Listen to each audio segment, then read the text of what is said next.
welcome to this exclusive deep dive. If you're listening to this right now, consider yourself initiated. We're pulling back the curtain today. We really are.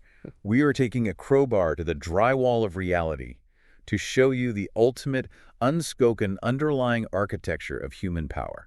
Right, and let's unpack this immediately because I know what you might be thinking. You might think society has evolved. Oh, sure. You look around, you see open plan offices, casual Fridays. Mission statements about synergy and equality.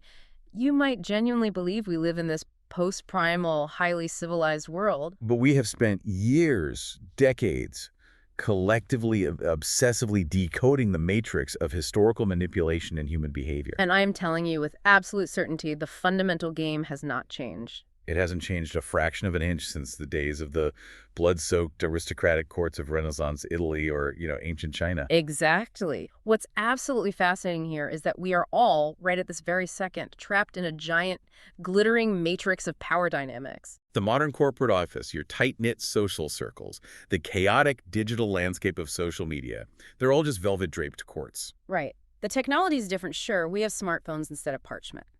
But the courtiers, the people sitting in the cubicle next to you or commenting on your posts, they are scheming, maneuvering, and positioning themselves just as ruthlessly as any duke or baron did centuries ago. And here's the core paradox that we've uncovered in our research, and it's something you literally have to master if you want to survive. Modern society explicitly demands that we appear decent. We are forced to look fair, democratic, egalitarian, and completely transparent. It's a cultural requirement. But beneath that polite, sanitized surface, It is a boiling, volatile cauldron of primal emotions. we are talking about raw lust, insatiable greed, dark envy, and paralyzing terror. You are navigating a lethal jungle, but you are required to sip tea and pretend you're at a polite garden party. So what does this all mean for you, the listener? It means you must learn the art of the dual reality. You have to wear the soft, comforting velvet glove of charm and affability. While secretly beneath the fabric wielding the cold iron hand of ruthless, calculated strategy. Precisely. If we connect this to the bigger picture, you simply cannot survive by ignoring the game. Refusing to play is not a virtue. It's a profound vulnerability. This deep dive is your masterclass. It is your survival guide. We are going to take you on a high-voltage sprint through the foundational laws of human manipulation and survival that we have codified and tested against thousands of years of human history. You are going to see the invisible strings that are pulling the puppets in every room you walk into. And once you see those strings, I promise you, you can never, ever unsee them. let's get right into the foundational framework. Preface. We have to start by dismantling the most dangerous myth of all, the myth of the good person. We've all met them, haven't we? The people who loudly proclaim that they have completely opted out of office politics or power games. Right, they flaunt their moral purity, they flaunt their weakness even. They demand perfect equality and act incredibly naive, as if they are somehow above the fray. But what you must realize, what our analysis proves over and over again, is that these supposed non-players are actually executing the most deceptive, insidious power plays of all. Think of it this way. I want you to picture a lamb standing in a lush green field. Okay? The lamb is whispering to the rest of the flock that the hawk circling high above them is evil.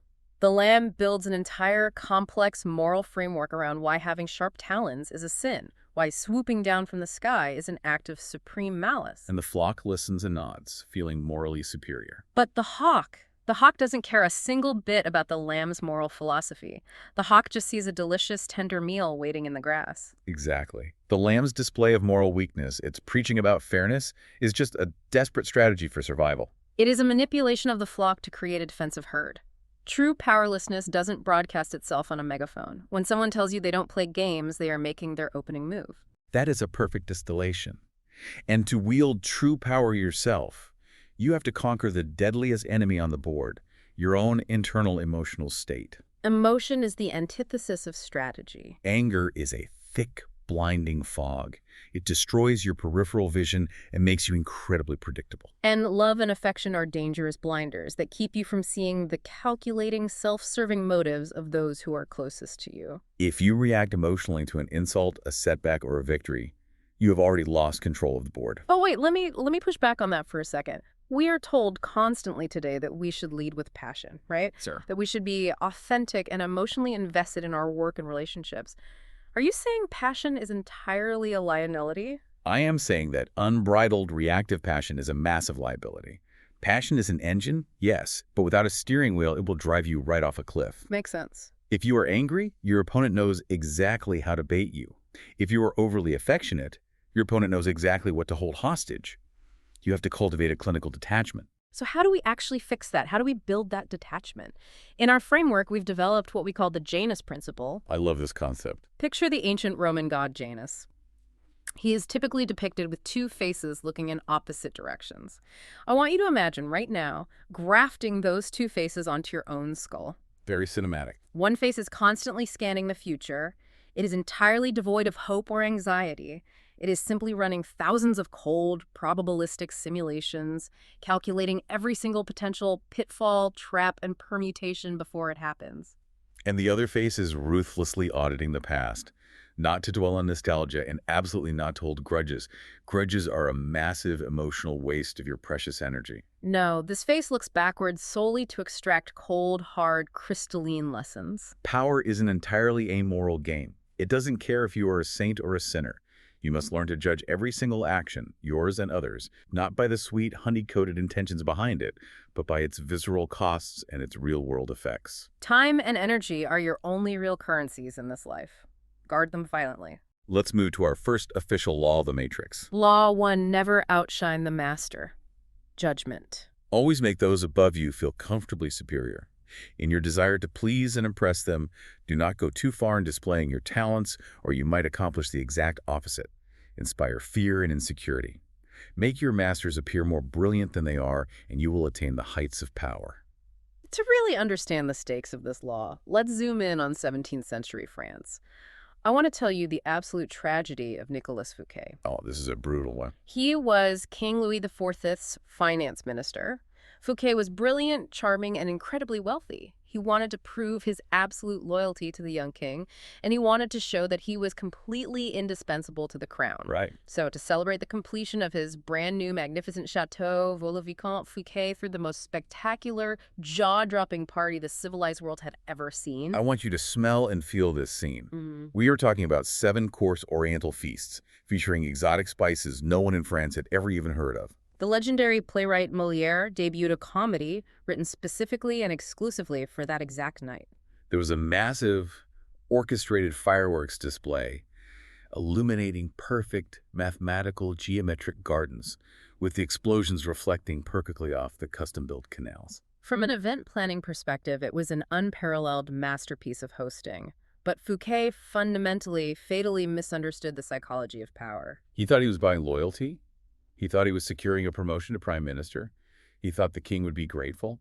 But what was actually happening in the dark, quiet corridors of the Sun King's mind, Louis XIV was incredibly arrogant, but also deeply, monstrously fragile. Every gasp of awe from the French nobility, every brilliant spark of those fireworks, every laugh at Molière's jokes was a sharp needle popping the king's ego. The king felt upstaged. He felt that his own minister was a brighter sun than he was. And the twist is absolutely brutal. The very next day, Fouquet is arrested. He isn't demoted. He isn't fined. He is dragged away by the king's musketeers and thrown into a freezing, solitary, rat-infested stone dungeon high in the Pyrenees Mountains. He spent the last 20 years of his life rotting in that hole. Why? Because he committed the cardinal sin of the power dynamic? He made the master feel insecure. Now let's contrast that absolute catastrophe with a masterclass in strategic triumph.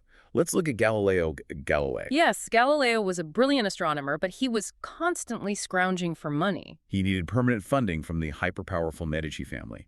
How did he secure it? Not by begging, and not by simply throwing a party. Let's look at the resolution of scale here. Galileo looks through his newly refined telescope and discovers the 4 moons orbiting Jupiter. He doesn't just hand the Medicis a brass tube and say, "Look what I found." He literally hands them the cosmos. He publishes a book and he dedicates it to the Medicis, officially naming the newly discovered celestial bodies the Medicean stars, aligning the 4 moons with the 4 Medici brothers. Furthermore, he points out that Jupiter itself was the eternal symbol of the Medici dynasty. It is brilliant. He didn't just outshine the master, he made his masters outshine the literal burning stars in the night sky. He tied their earthly political dynasty to the eternal orbital mechanics of the universe itself. And the result. He was immediately appointed their official court philosopher and mathematician for life with a massive salary. He deliberately faded his own ego into the background so the master star could burn blindingly bright. This is a matter of sheer survival. And you need to understand, you can inadvertently trigger this threat just by being naturally talented or charming. You don't even have to throw a lavish party. Right. Take the devastating case of the handsome young Prince Astoria Manfredi in the year 1500. He surrendered his city to the notoriously cruel Cesare Borgia. Borgia actually spared him at first. He kept Manfredi around his court. But Astor was naturally graceful. He was universally loved by the people. He exuded this effortless magnetism that drew eyes wherever he walked. Within a year, Caesar of Borgia, who was notoriously vain, scarred by syphilis, and deeply insecure about his own popularity, had Astor dragged to a Roman prison, a heavy stone tied around his neck, and thrown into the freezing, muddy waters of the River Tiber. Drowned because he was simply too charming. So let's bring this out of the 16th century and into your life today. What does this mean for you sitting in a corporate boardroom or a tech startup? It means you must actively apply this camouflage. If you are naturally brilliant, act a little naive. If you solve a massive problem that saves the company millions, you do not take a victory lap. You walk into your manager's office and you say, you know, the solution was really inspired by that comment you made in the strategy meeting last week. I just executed your vision. Tone down your humor if your boss isn't funny. Shrink your shadow. Because if you outshine the manager, you won't be thrown in a river, but you will be marginalized, passed over for promotion, and quietly managed out. Which brings us to a fascinating subversion of typical social advice. Let's talk about the people you surround yourself with. I'll give you the story first, and then we'll declare the law. I love it. Let's go. Let's travel to the brutal, gold-soaked, paranoid environment of the Byzantine Empire in the mid-9th century. A young emperor, Michael III, takes the throne. He is surrounded by murderers, ambitious generals, and political vipers. He desperately needs someone he can trust implicitly. So, he elevates his absolute best friend, a man named Basilius. Basilius was actually a peasant, a horse trainer, who had once saved Michael's life from a wild, stampeding horse. Michael makes him head of the stables, then gives him massive sums of money, an elite education, noble titles, and eventually even forces his own mistress to marry Basilius to keep him close. Michael was operating on what we call the ledger of gratitude. He believed that the more he gave, the more loyal Basilius would become. He thought friendship was an unbreakable bond. But friendship, in the high-stakes realm of power, is a deeply toxic illusion. Exactly, because what Michael didn't understand is human nature. The more you give a friend, the more you remind them of their own unequal status. You remind them that they are dependent on your charity. It doesn't breed love. It breeds a dark, festering envy. It breeds resentment. You can almost feel the temperature drop in the room on that fateful day when Michael asks his best friend Basilius for a political favor, and Basilius just looks at him with an impudent, arrogant, cold smile. He refuses. The crushing realization of betrayal, it reminds me of an old African folktale we uncovered in our research. Let's hear it. A farmer finds a snake freezing in the winter snow. Out of the goodness of his heart, he picks up the snake and puts it inside his own shirt against his belly to warm it up. Big mistake. Huge. The snake thaws out, gets warm, refuses to leave, and eventually bites the farmer, killing him. The farmer cries out, "I saved you!" And the snake replies, "You knew I was a snake when you picked me up."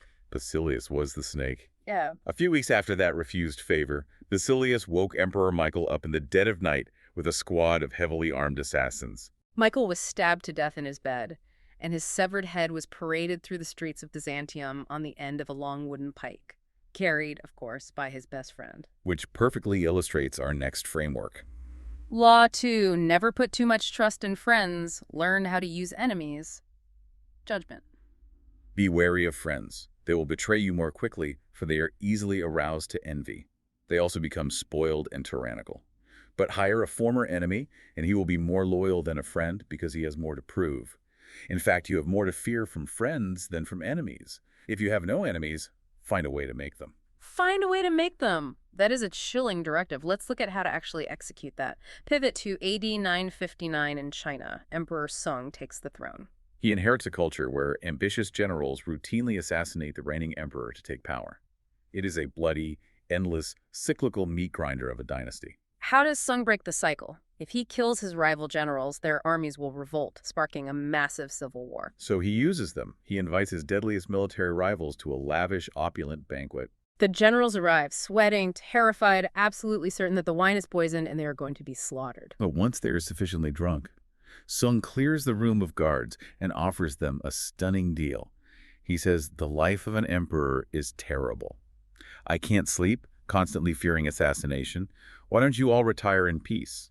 He bribes his deadliest enemies with massive, sprawling estates, unbelievable wealth, and beautiful concubines on the strict condition that they give up their military commands. Visually, the transformation is brilliant. He took a pack of drooling, battle-scarred, hungry wolves and, using the bait of luxury, voluntarily transformed them into fat, docile, lazy lambs. He neutralized the threat without shedding a drop of blood, turning enemies into heavily invested dependents. But enemies have active utility beyond just being neutralized. They are a razor that sharpens your wits. Think of Napoleon's top ministers, Talleyrand and Fouché. They absolutely despised each other. They were bitter rivals. But they eventually formed a secret alliance against Napoleon because they realized their mutual animosity kept them perfectly sharp. They were perfectly objective about each other's flaws, totally untainted by the blinding fog of friendship that makes people lazy and complacent. As Abraham Lincoln once observed, "Do I not destroy my enemies when I make them my friends?" Let me play devil's advocate here, though. People listening are probably thinking, I run a small business. Shouldn't I hire my buddy from college? We get along great. We have the same vision. Why would I hire someone I actively clashed with at my last job? Because your buddy from college expects favors. Your buddy will come in late and expect you to look the other way because of your shared history. And when you inevitably have to correct their work, they will take it as a deeply personal betrayal of the friendship. It gets messy. Exactly. But the rival from your last job, the person you competed fiercely against, if you hire them, they have a massive chip on their shoulder. They have everything to prove to you. They will work twice as hard to demonstrate their value, and the boundary between boss and employee remains crystal clear. Use the friction of enmity to generate heat and forward motion. That is a total paradigm shift. All right, let's keep the momentum going. Law 3, conceal your intentions. Judgment. Keep people off balance and in the dark by never revealing the purpose behind your actions. If they have no clue what you are up to, they cannot prepare a defense. Guide them far enough down the wrong path, envelop them in enough smoke, and by the time they realize your intentions, it will be too late. I want to pause and just address the elephant in the room. The modern business world, modern leadership coaches, even modern relationship therapists, they all preach this gospel of radical transparency. They say you should be an open book. Let people know your goals, your fears, your authentic self. Are we really saying that radical transparency is a strategic disaster? I am saying it is an absolute catastrophe. Let me be very clear. Honesty is a blunt, bloody instrument. If you are an open book, you are entirely mathematically predictable. And if you are predictable, you cannot be feared. If you cannot be feared, you certainly cannot be respected. Humans are opportunistic predators by nature. If you show them exactly where you are going, they will simply run ahead and dig a trap on your path. To wield true power, you must actively lull people into a thick, confusing web of gray, uniform smoke. To illustrate this, let's look at the ultimate seductress of 17th century France, Ninon de l'Enclos. She was an absolute master of human psychology. She was coaching a young, hopelessly inexperienced, deeply earnest marquis on how to seduce a highly guarded, beautiful young countess. The marquis wanted to just go declare his undying love. Ninon stopped him immediately. Think of it this way. She taught him to treat the seduction of this woman not as a romantic fairy tale, but as a calculated military siege on an impenetrable stone citadel. She told the marquis to completely throw the countess off the scent. Act completely platonic, indifferent even. And then she orchestrated a massive red herring. She instructed the marquis to show up to a major Parisian fête, the social event of the season, with a stunningly beautiful, highly sought-after young woman on his arm, and to surround himself with a court of other gorgeous women, completely ignoring the countess. It's weaponized jealousy.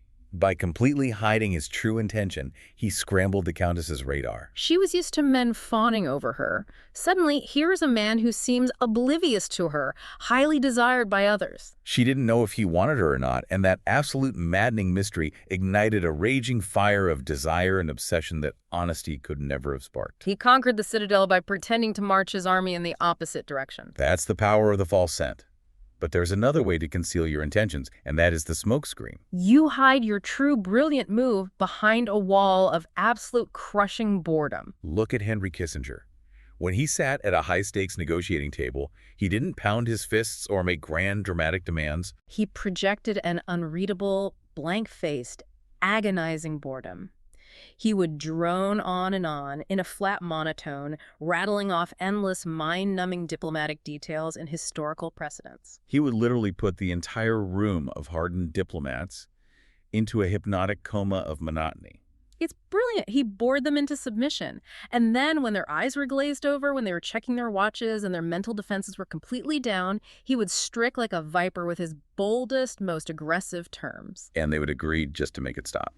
Another masterful variation of the smokescreen is the noble gesture. People want to believe in goodness. Joseph Duveen, the legendary ruthless art dealer of the 20th century, helped create the National Gallery of Art in Washington, D.C. He donated paintings, he threw money at it. To the public and the press, it looked like the ultimate act of high-minded philanthropy, a titan giving back to the people. But beneath the smoke, when you look at the ledger, it was a ruthless, highly calculated market manipulation. Duveen sold exclusively to ultra-rich clients like Mellon and Ford.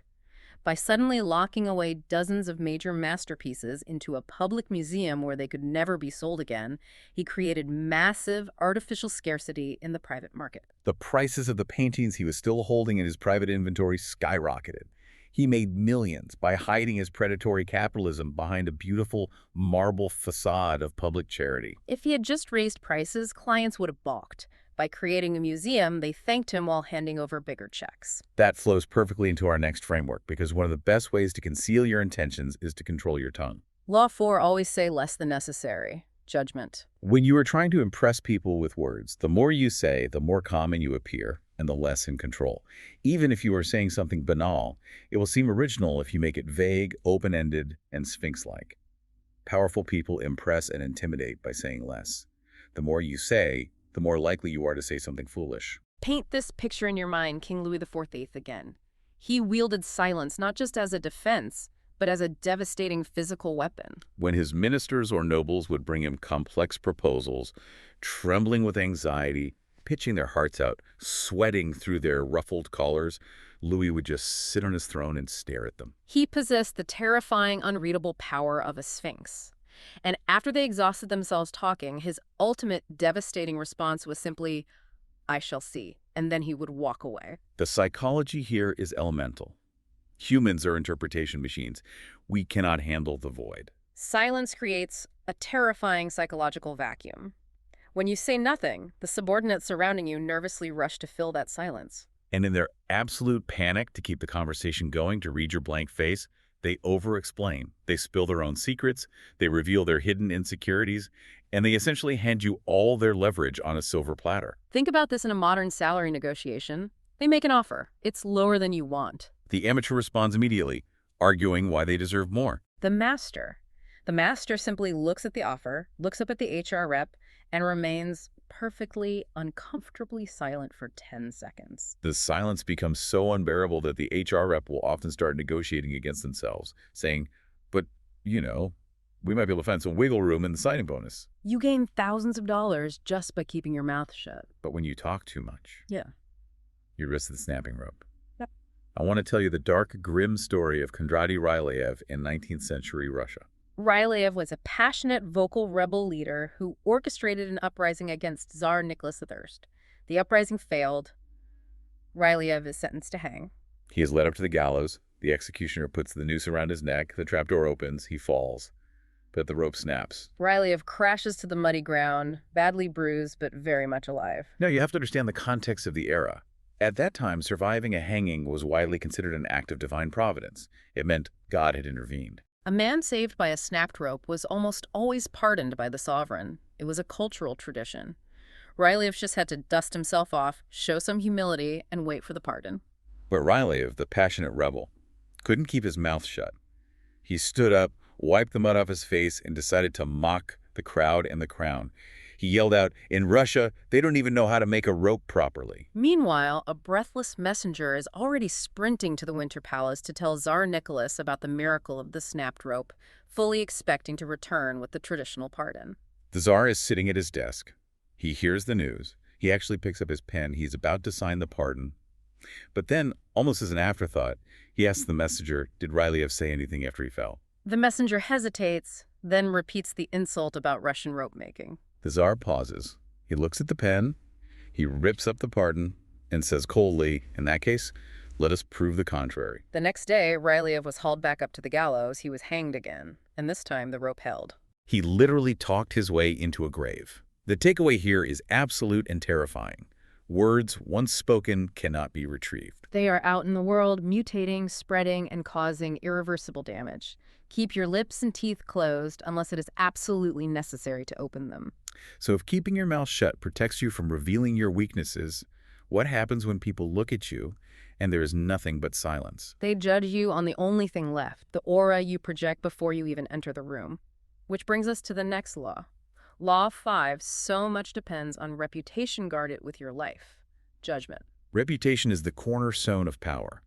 Through reputation alone, you can intimidate and win. Once it slips, however, you are vulnerable and will be attacked on all sides. Make your reputation unassailable. I want to set a cinematic scene for you. We are in ancient China during the chaotic War of the Three Kingdoms. The brilliant strategist and General Zhuge Liang is resting in a tiny, walled town with exactly 100 tired soldiers. Suddenly, his scouts ride in screaming. Massive dust clouds are rising on the horizon. An enemy force of 150,000 men, led by a ruthless rival general, is marching right toward him.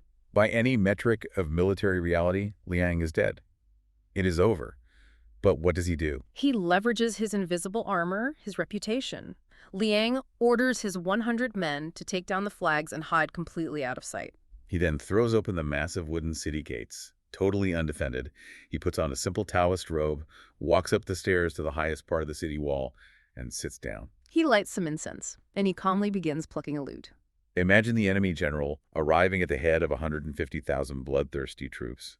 He rides to the front. He sees an empty city, wide open gates, and Zhuge Liang just sitting up there playing a relaxing melody. It looks like an invitation, but the enemy general stops cold. He is terrified. Why?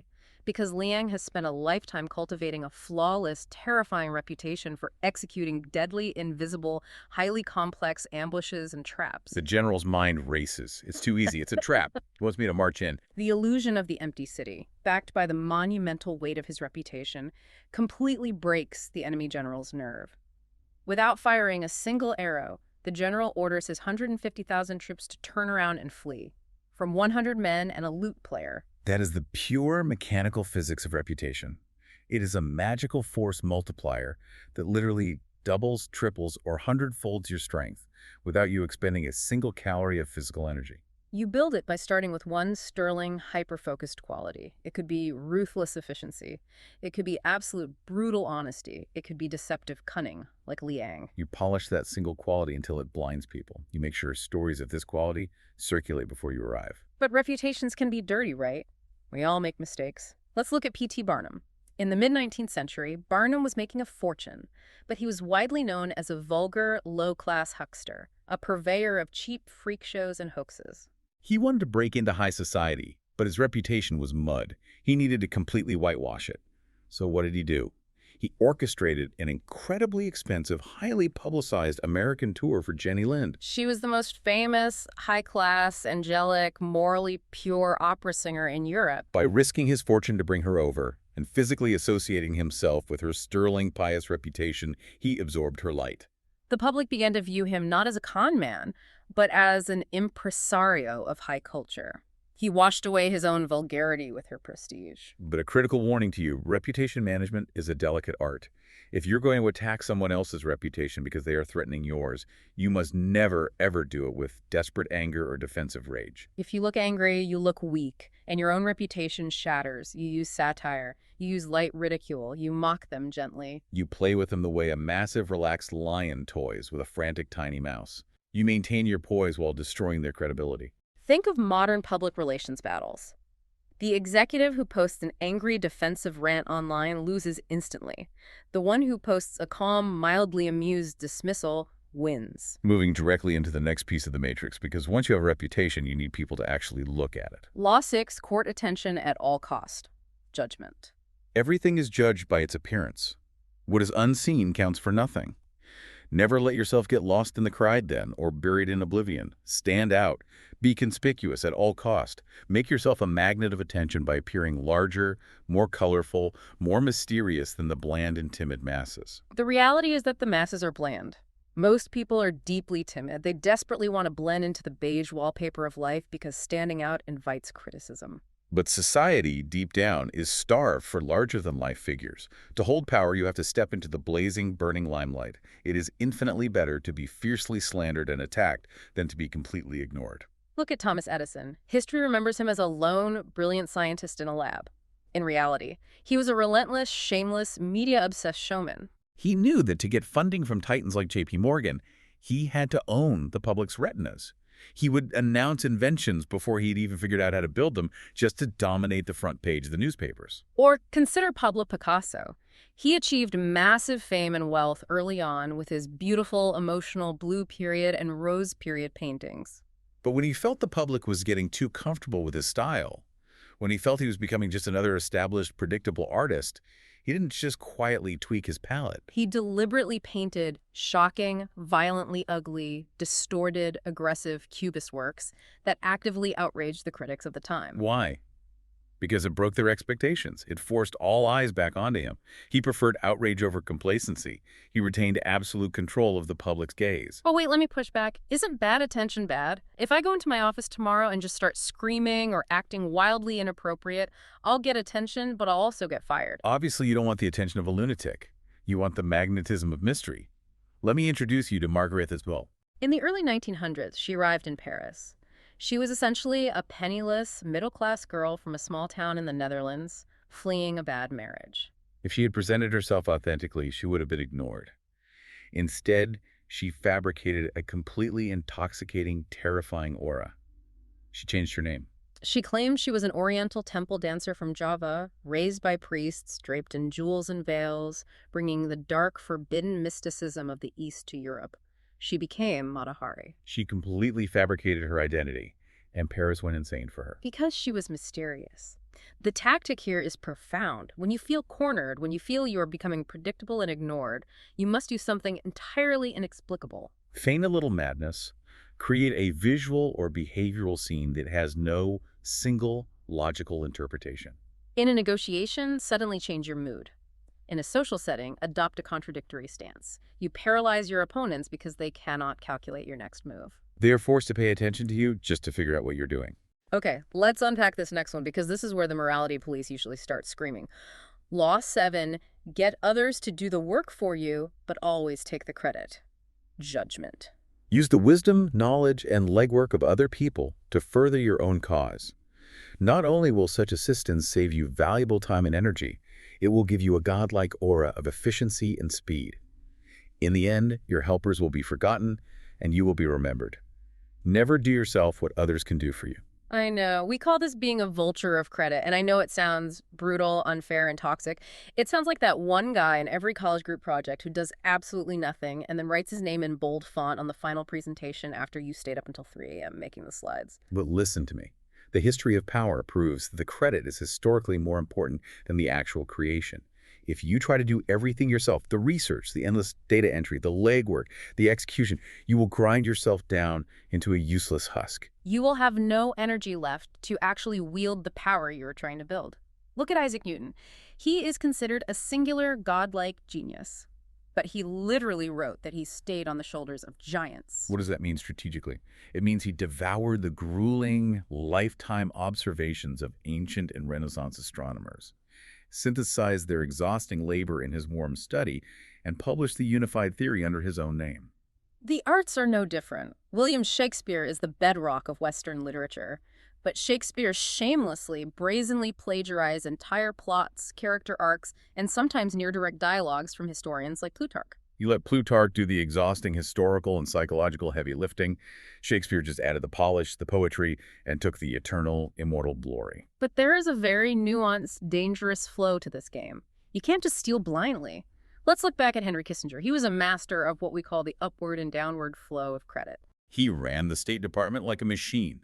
He mercilessly took credit for the exhausting, late-night legwork of hundreds of intelligence analysts, researchers, and lower-level diplomats. He absorbed their work and presented it as his own strategic brilliance. But, and this is the key, when the monumental historic trip to open relations with China succeeded, Kissinger didn't hog the global spotlight. He didn't step up to the podium and claim he did it all. He graciously, publicly, and lavishly handed the ultimate glory upward to his master, President Richard Nixon. That is the genius of the middleman. He fed on the bottom, taking credit from those who were too weak to defend it, and he fed the top, giving credit to the one man who could destroy him, thereby securing his own untouchable, indispensable position. He outsourced the labor, managed the optics, and survived. Which brings us to the physics of movement. Law 8, make other people come to you, use bait if necessary. Judgment. When you force the other person to act, you are the one in control. It is always better to make your opponent come to you, abandoning his own plans in the process. Lure him with fabulous gains, then attack. You hold the cards. You have to understand the exhausting, depleting physics of aggression. If you are always the one attacking, if you are always chasing your enemies, reacting to their moves, driving to their offices, calling them first, you are bleeding energy. You are playing on their terrain. Let's use a visceral analogy, the honeyed bear trap. Imagine you are a hunter. You do not sprint through a dark, tangled forest trying to chase down and tackle a ferocious 800-pound grizzly bear. If you do that, you will be exhausted, you will trip, and you will be mauled to death. Instead, you find a clearing. You lay out sweet, sticky, pungent honey over a massive, snapping steel trap. You retreat into the shadows, you stay perfectly calm, you conserve your calories. And you let the bear's own ravenous hunger draw out of the woods, right to your precise location, directly into the steel jaws. That is mastering the initiative. Forcing others to abandon their carefully laid plans to react to yours is the essence of true power. Let's look at a geopolitical scale. The Congress of Vienna in 1814. Napoleon had been defeated, and the Allied powers of Europe were gathered to carve up the continent. But they were terrified of Napoleon. He was exiled on the island of Elba, but they knew he was restless. Now, they could have tried to chase his loyalists around Europe, stamping out every fire, bleeding resources, but they didn't. Instead, they used Elba as the bait. They deliberately left him just close enough to the coast of France to be a temptation. They knew his ego couldn't resist. They let the shadow of his inevitable return draw all the geopolitical dynamics directly to them. When Napoleon inevitably took the bait, escaped, and marched back into France, he forced his own hand before he was fully ready. He marched right into the trap of Waterloo. They made him come to them. Bring it to modern sales or consulting. If you are desperately cold calling a client, pitching them, trying to convince them of your value, you have zero leverage. You are the one sweating. But if you publish a groundbreaking white paper or cultivate an aura of exclusivity where you only take clients by referral, you become the honey. The client calls you. They ask if you have time for them. When they come to your office, on your terms, you dictate the price. Bait the trap. Next, law. And this one is going to save you so many useless headaches. Law 9. Win through your actions, never through argument. Judgment. Any momentary triumph you think you have gained through argument is really a Pyrrhic victory. The resentment and ill will you stir up is stronger and lasts longer than any momentary change of opinion.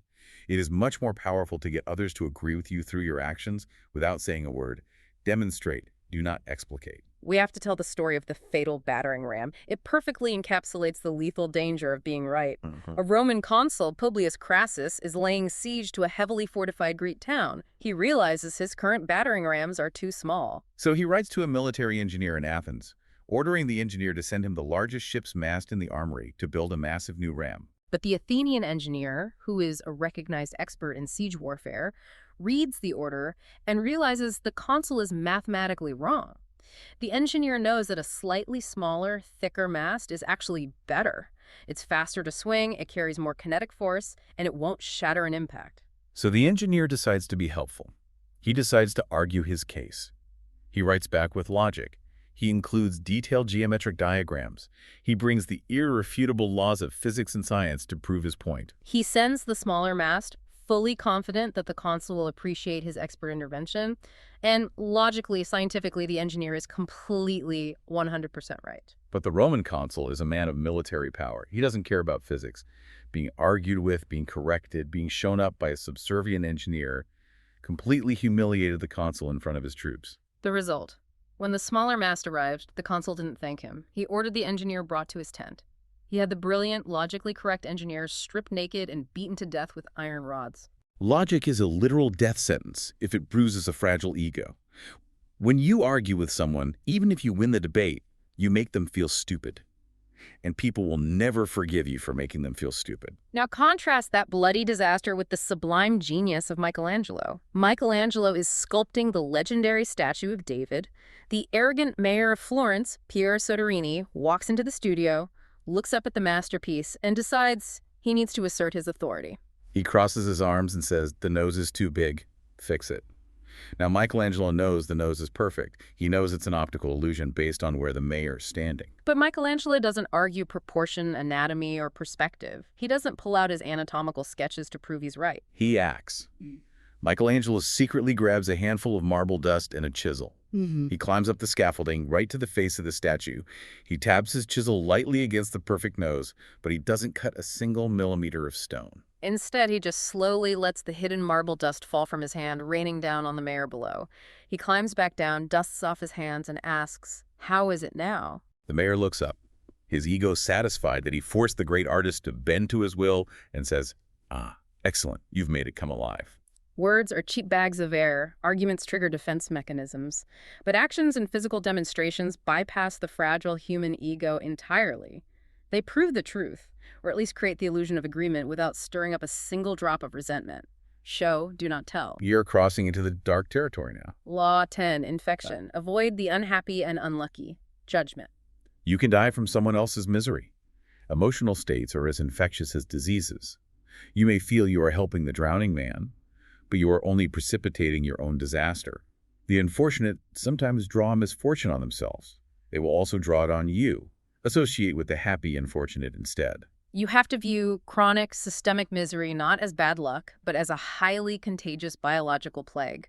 Think of Lola Montez, the infamous 19th century courtesan and dancer. She was a literal typhoid Mary of misery. Every single powerful, wealthy man who tried to save her, who got sucked into her dramatic, chaotic vortex, was eventually ruined. King Ludwig of Bavaria lost his throne over her. Young aristocrats lost their fortunes, their reputations, and in some cases, their lives in duels over her. She carried an invisible virus of destruction. The human impulse is often to help. We want to be the savior. But I want you to visualize a drowning person flailing in a freezing, stormy ocean. If you dive in and swim out to save someone who is secretly, psychologically determined to sink someone, whose life is a constant repeating cycle of drama and failure, they will not gently hold your hand and let you backstroke them to shore. The panic will take over. They will wrap their arms tightly around your neck, pull your head under the water, and violently drag you down into the black abyss with them. But hold on, let me ask the hard question. Does this mean I abandon my friend who just got laid off? Or my sister who is going through a terrible divorce? Are we just discarding people the second they hit a rough patch? No, absolutely not. Temporary misfortune is a part of life. You support your network through acute crises. But Law 10 is talking about the chronically unhappy. The people whose entire identity is wrapped up in being a victim. The people who burn every bridge, who complain endlessly, who constantly attract drama and sabotage their own success. You must ruthlessly audit your inner circle. If you identify a typhoid Mary, you must cut the infected out of your life immediately, without guilt. Associate strictly, unapologetically, with the happy, the fortunate, the optimistic, and the lucky.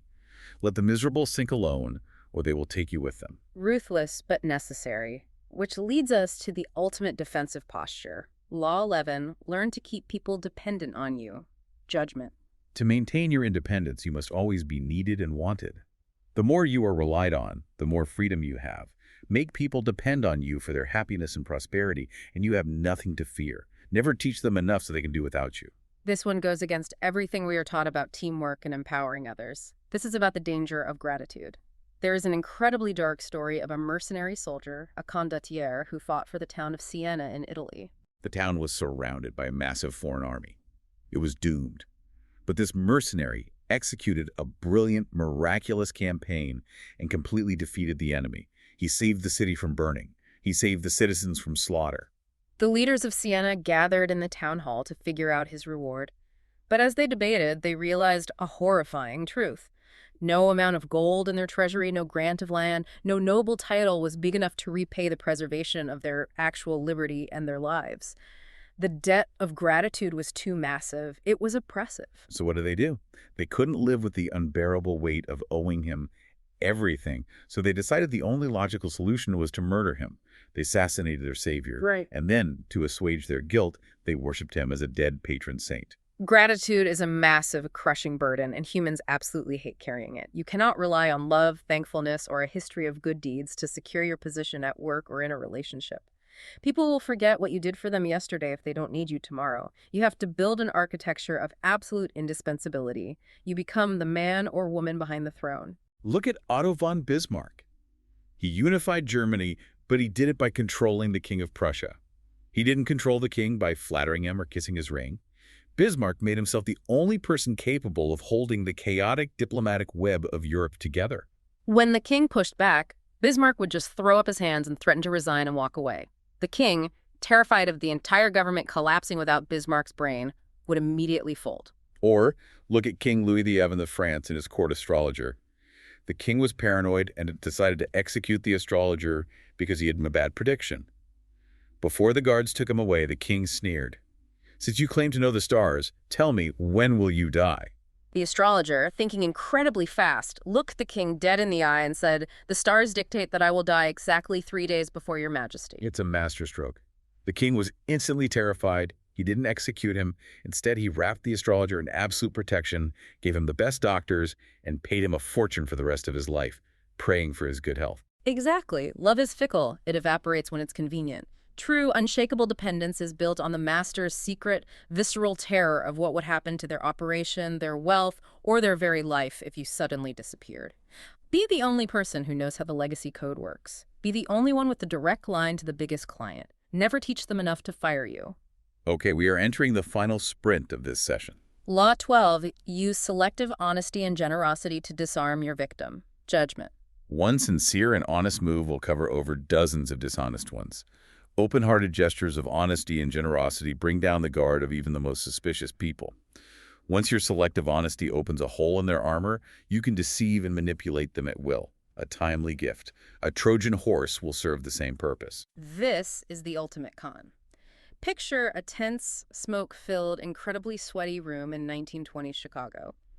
Count Victor Lustig, a dapper, elegant, highly intelligent con artist, walks directly into the lion's den. He walks into the private office of Al Capone, the most ruthless, bloodthirsty, paranoid mob boss in America. Capone's cold, dead eyes are staring right through him, trying to figure out if he should just have this guy shot. But Lustig doesn't flinch. He executes a move of sheer, terrifying brilliance.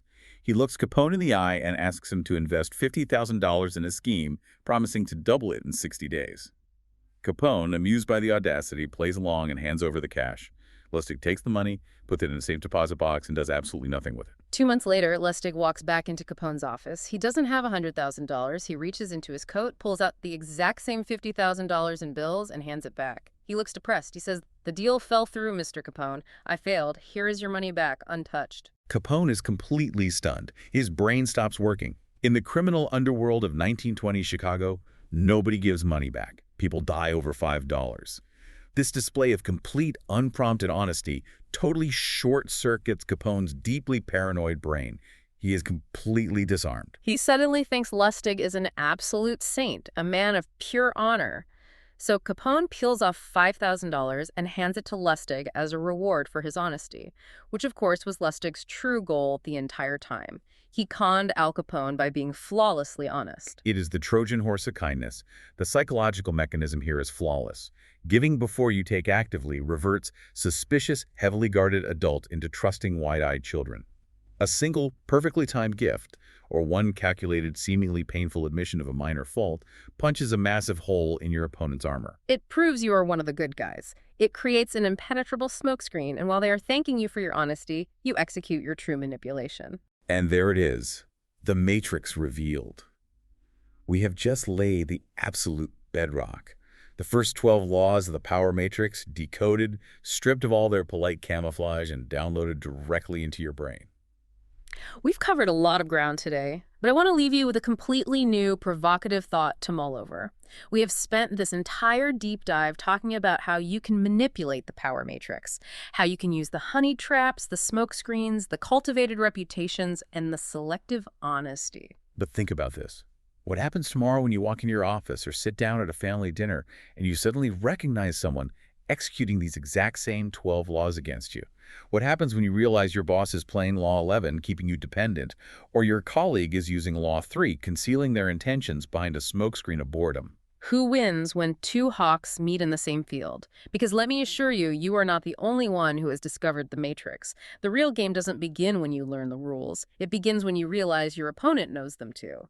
That is a terrifying and thrilling thought. Are you sure you're the player, or are you still just a piece on someone else's board? Observe your world through this ruthless new lens. Stay sharp. We'll see you on the next deep dive.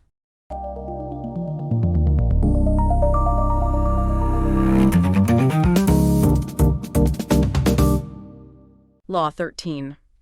When asking for help, appeal to people's self-interest, never to their mercy or gratitude. Gratitude is a threadbare cord. The absolute second you put any real structural pressure on that cord, it snaps and you fall into the abyss. But self-interest. Self-interest is an unbreakable multi-fiber steel cable. We are dropping right into the dust and chaos of the 12th century to look at exactly how this works. Genghis Khan and his massive Mongol horde are parked directly outside the walls of the Chinese city of Kaifeng. This is not a standard military engagement. The Khan's policy was brutal, efficient, and mathematically terrifying. Level the cities, let the grass grow over the rubble, and use the empty land to pasture his endless herds of horses. The people inside Kaifeng are looking at total, blood-soaked erasure. And in that moment of absolute existential panic, the default human response is to beg. Exactly. To cry, to appeal to a shared sense of humanity. But a man named Yilu Chutai, who was one of the Khan's trusted advisors, steps forward. Now, if Yilu drops to his knees and begs for mercy, if he cries about the innocent women and children, or if he tries to remind Genghis Khan of some past loyalty or good deed his own head rolls, the Khan didn't process the world through the lens of mercy. Right. So Yilu executes a masterclass in psychological leverage. He appeals to pure, unadulterated greed. He points at the city and says, essentially, think of the immense tax wealth of the craftsmen inside those walls. Think of the gold, the silk, the infinite renewable revenue stream you will have if you let them live and put them to work for you. The city of Kaifeng was spared. Not a single drop of pity was involved. It was saved purely out of profit. Let's break down the underlying mechanics of what Yilu Chutai actually did there, because it requires overriding our own biology. Most people navigate the world completely trapped inside their own subjective reality bubbles. When you desperately need something, funding for a project, a promotion, or literally your life saved from a Mongol horde, your brain is flooded with your own anxiety. You operate under the fatal delusion that the person you are asking actually cares about your internal emotional state. They do not. That is a harsh truth to swallow, but it is the foundation of getting what you want. It is. To get help, you have to execute a severe psychological pivot. You must completely bypass your own emotional needs, step entirely outside of your own ego, and speak the universal primal language of self-interest. Humans are biologically wired for two things: survival and accumulation. When you approach a superior or an ally and remind them of what you've done for them in the past, saying, hey, remember when I worked over the weekend for you? You are actually triggering a feeling of encumbrance in their nervous system. A burden. It's exactly a burden. Gratitude is heavy. No one likes feeling indebted to someone else. But when you uncover something in your request that directly, tangibly benefits them, you bypass all of that resistance. You dangle a reward, and their brain's reward circuitry lights up, completely overriding their reluctance to help you. Let's translate this directly to your life listening right now. How do you actually map the psychological terrain of a boss or a client? You have to become an emotional cartographer. Let's say you want a massive budget increase for your department. The worst thing you can do is walk into the CFO's office and say, "My team is so overworked, we're stressed, I need this money for morale." That is an appeal to mercy. Right, and the CFO's brain translates that as, this is a you problem, not a me problem. Exactly.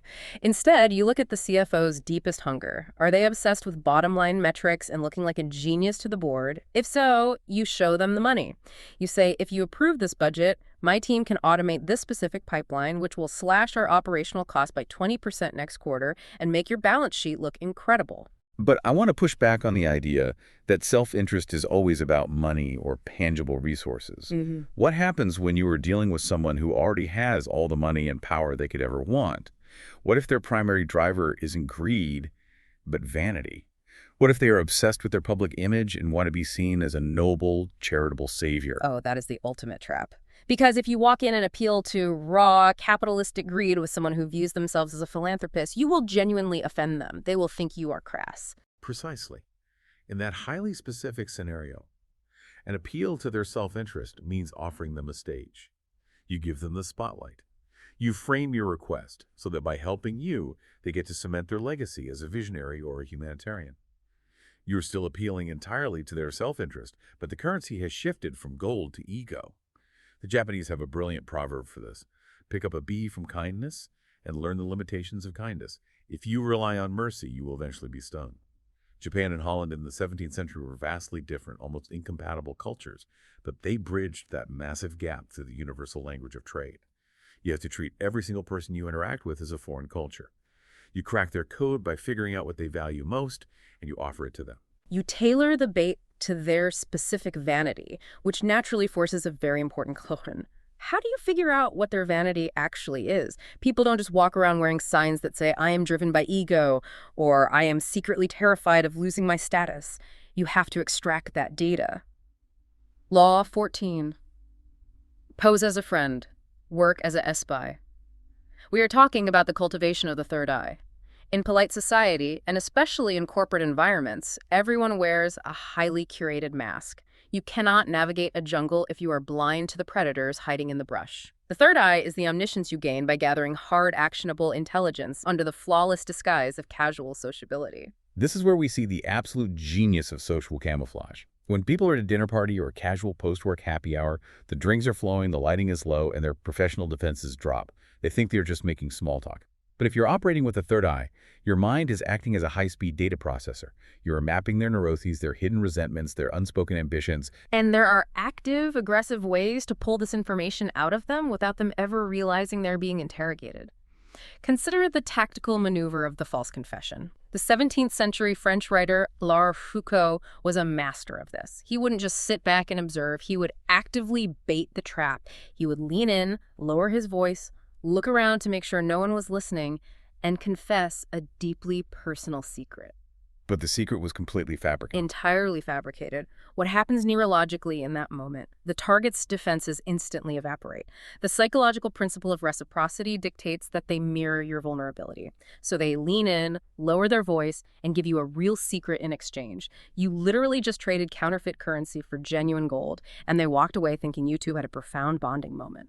If we look at the emotional regulation of this, there is an even more aggressive tactic. The philosopher Arthur Schopenhauer utilized what he called the irritation method. When people are comfortable and unchallenged, they control their internal narratives perfectly. They give you the PR version of themselves. But emotion is the ultimate enemy of concealment. Right. Schopenhauer would deliberately and vehemently contradict someone in casual conversation. Yeah. He would identify a deeply held belief of his target, take the exact opposite side, and aggressively poke at it. That sounds incredibly risky. If you are trying to pose as a friend, starting an aggressive argument seems like a great way to blow your cover. It is a calculated risk, and it requires finesse. You aren't insulting them personally. You are attacking an abstract idea they hold dear.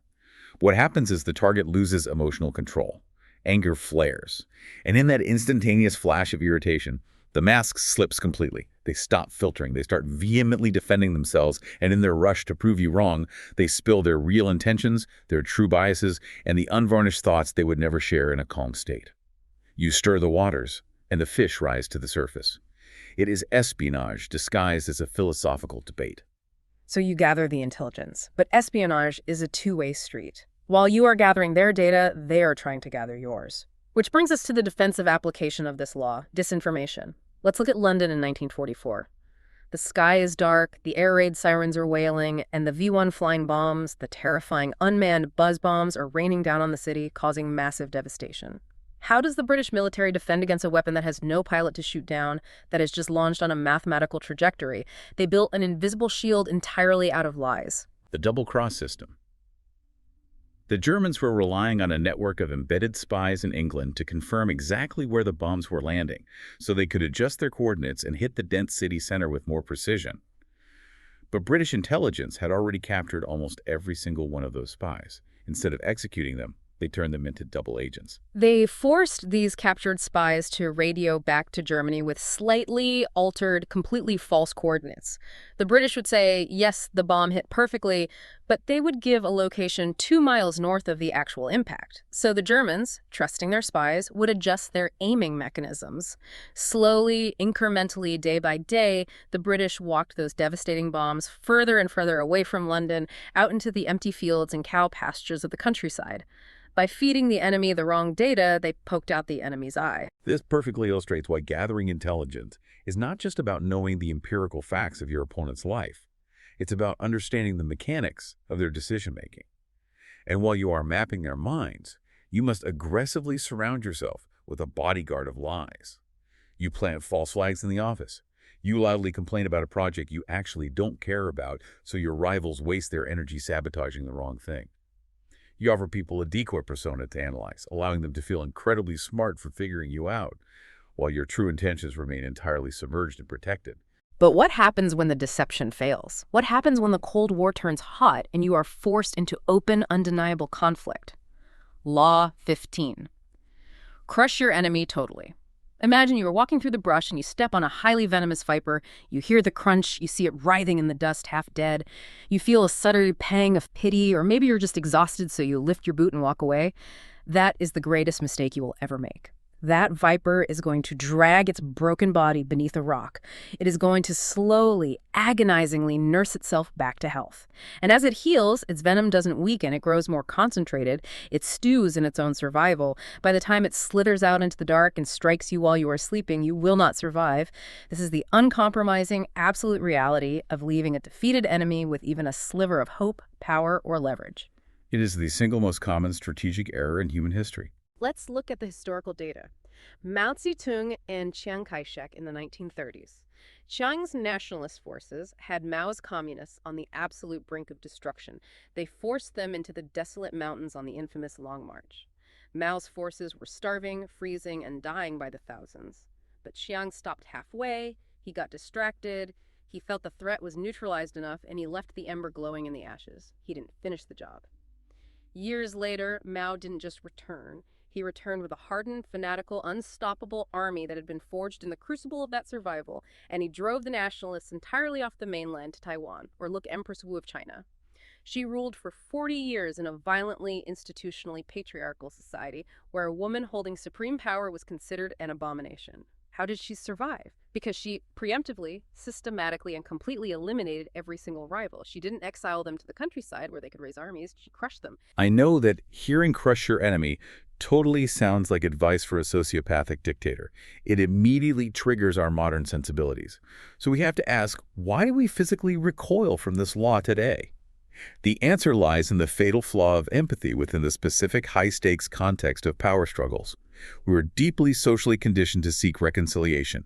We are taught that if we pull our punches, if we show mercy when we have the upper hand, the enemy will be overwhelmed with gratitude and a lasting peace will follow.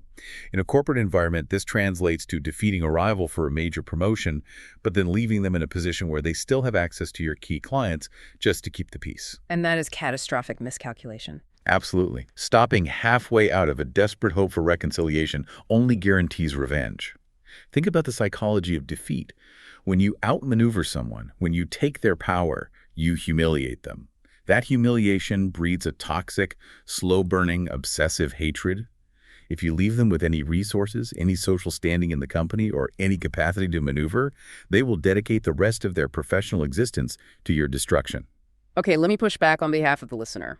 We live in a modern era. You cannot literally annihilate a coworker. If you try to destroy someone in a modern office, HR will fire you, you'll be labeled a toxic saboteur, and your own career will be over. How does this law actually function without making you the villain? That is the crucial distinction. Annihilation in the modern era does not mean physical destruction, and it rarely means loud, aggressive confrontation. It means total structural irrelevance. It means meticulously ensuring that they mathematically cannot harm you. If you are dealing with an existential adversary, not someone you just disagree with, but someone actively trying to get you fired, you dismantle their power base quietly. You reroute the communication chains so they're no longer an intermediary between you and the boss. You slowly reassign their key allies to different departments. You don't scream at them in a meeting. You systematically remove their options until they are sitting at a desk with absolutely zero leverage. The injury you inflict must be so structurally complete that their ability to take revenge is neutralized. Machiavelli wrote that men will take revenge for small injuries, but they cannot do so for great ones. You have to recognize when a conflict has passed the point of no return.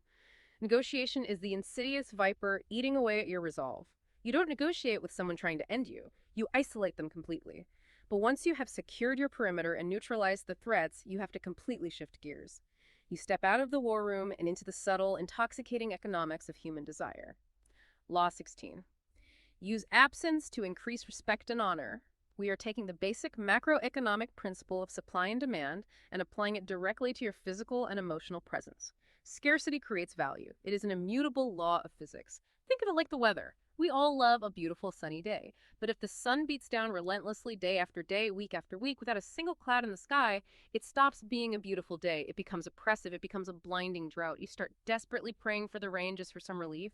If you are constantly present, constantly available, constantly talking in every meeting, constantly replying to emails within 3 seconds, you become the oppressive sun. You have to tactically starve people of your presence to make them crave it. This plays out dramatically in the history of courtly love. Take the medieval troubadours Sir Guillaume de Boulogne and Madame Guillaume. In the 12th century, the culture of courtly love was obsessive. Guillaume was the perfect lover. He sang for her, he sat at her feet, he played chess with her, he showered her with absolute, unwavering devotion every single hour of the day. And the result?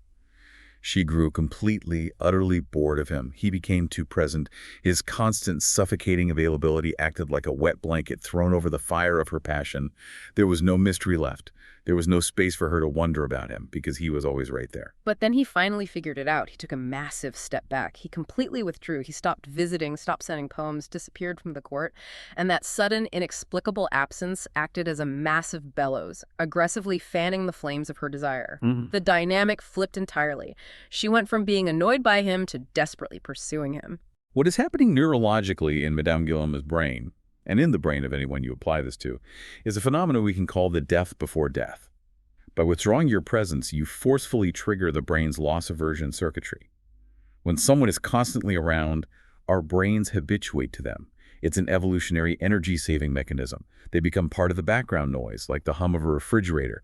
We stop consciously appreciating their value. But a sudden, unexplained absence creates a vacuum. The brain panics. People instantly remember your contributions, your wit, your specific value, because they are suddenly forced to imagine a reality where you are permanently gone. This happens all the time in modern remote work. You have the person who is always green on Slack, always chiming in with a thumbs up, always immediately available. They are taken completely for granted. Then you have the highly specialized consultant. They drop into a massive meeting, deliver a brilliant paradigm-shifting insight, and then log off. They don't linger, they don't engage in the mundane chatter. Their absolute scarcity makes their stock price skyrocket. But there is a massive trapdoor here, isn't there? There is a critical caveat to Law 16. This strategy only works after you have established omnipresence. You cannot withdraw if you haven't yet made an impact. If you are new to an organization or 2 weeks into a new relationship and you immediately start playing hard to get and disappearing, you aren't creating scarcity. You are just being forgotten. You must first completely saturate their reality. You must become essential.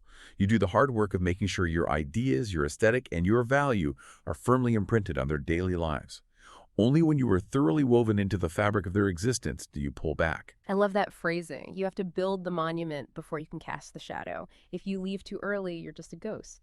But once you've established your immense value, tactically stepping away makes you a legend. You inflate your own stock price by restricting the shares available to the public. And speaking of restricting access and keeping people in the dark, brace yourself for the most chaotic strategy in the arsenal. Law 17. Keep others in suspended terror. Cultivate an air of unpredictability. I want you to picture a massive cyclone, a dark, swirling, mile-wide funnel cloud tearing across the plains.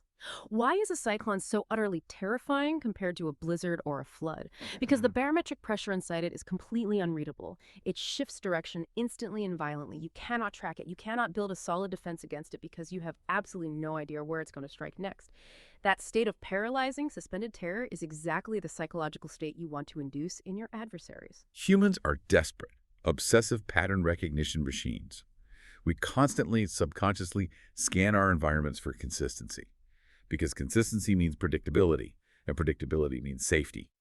When we can accurately predict someone's behavior, we feel that we control them. We put them in a mental box.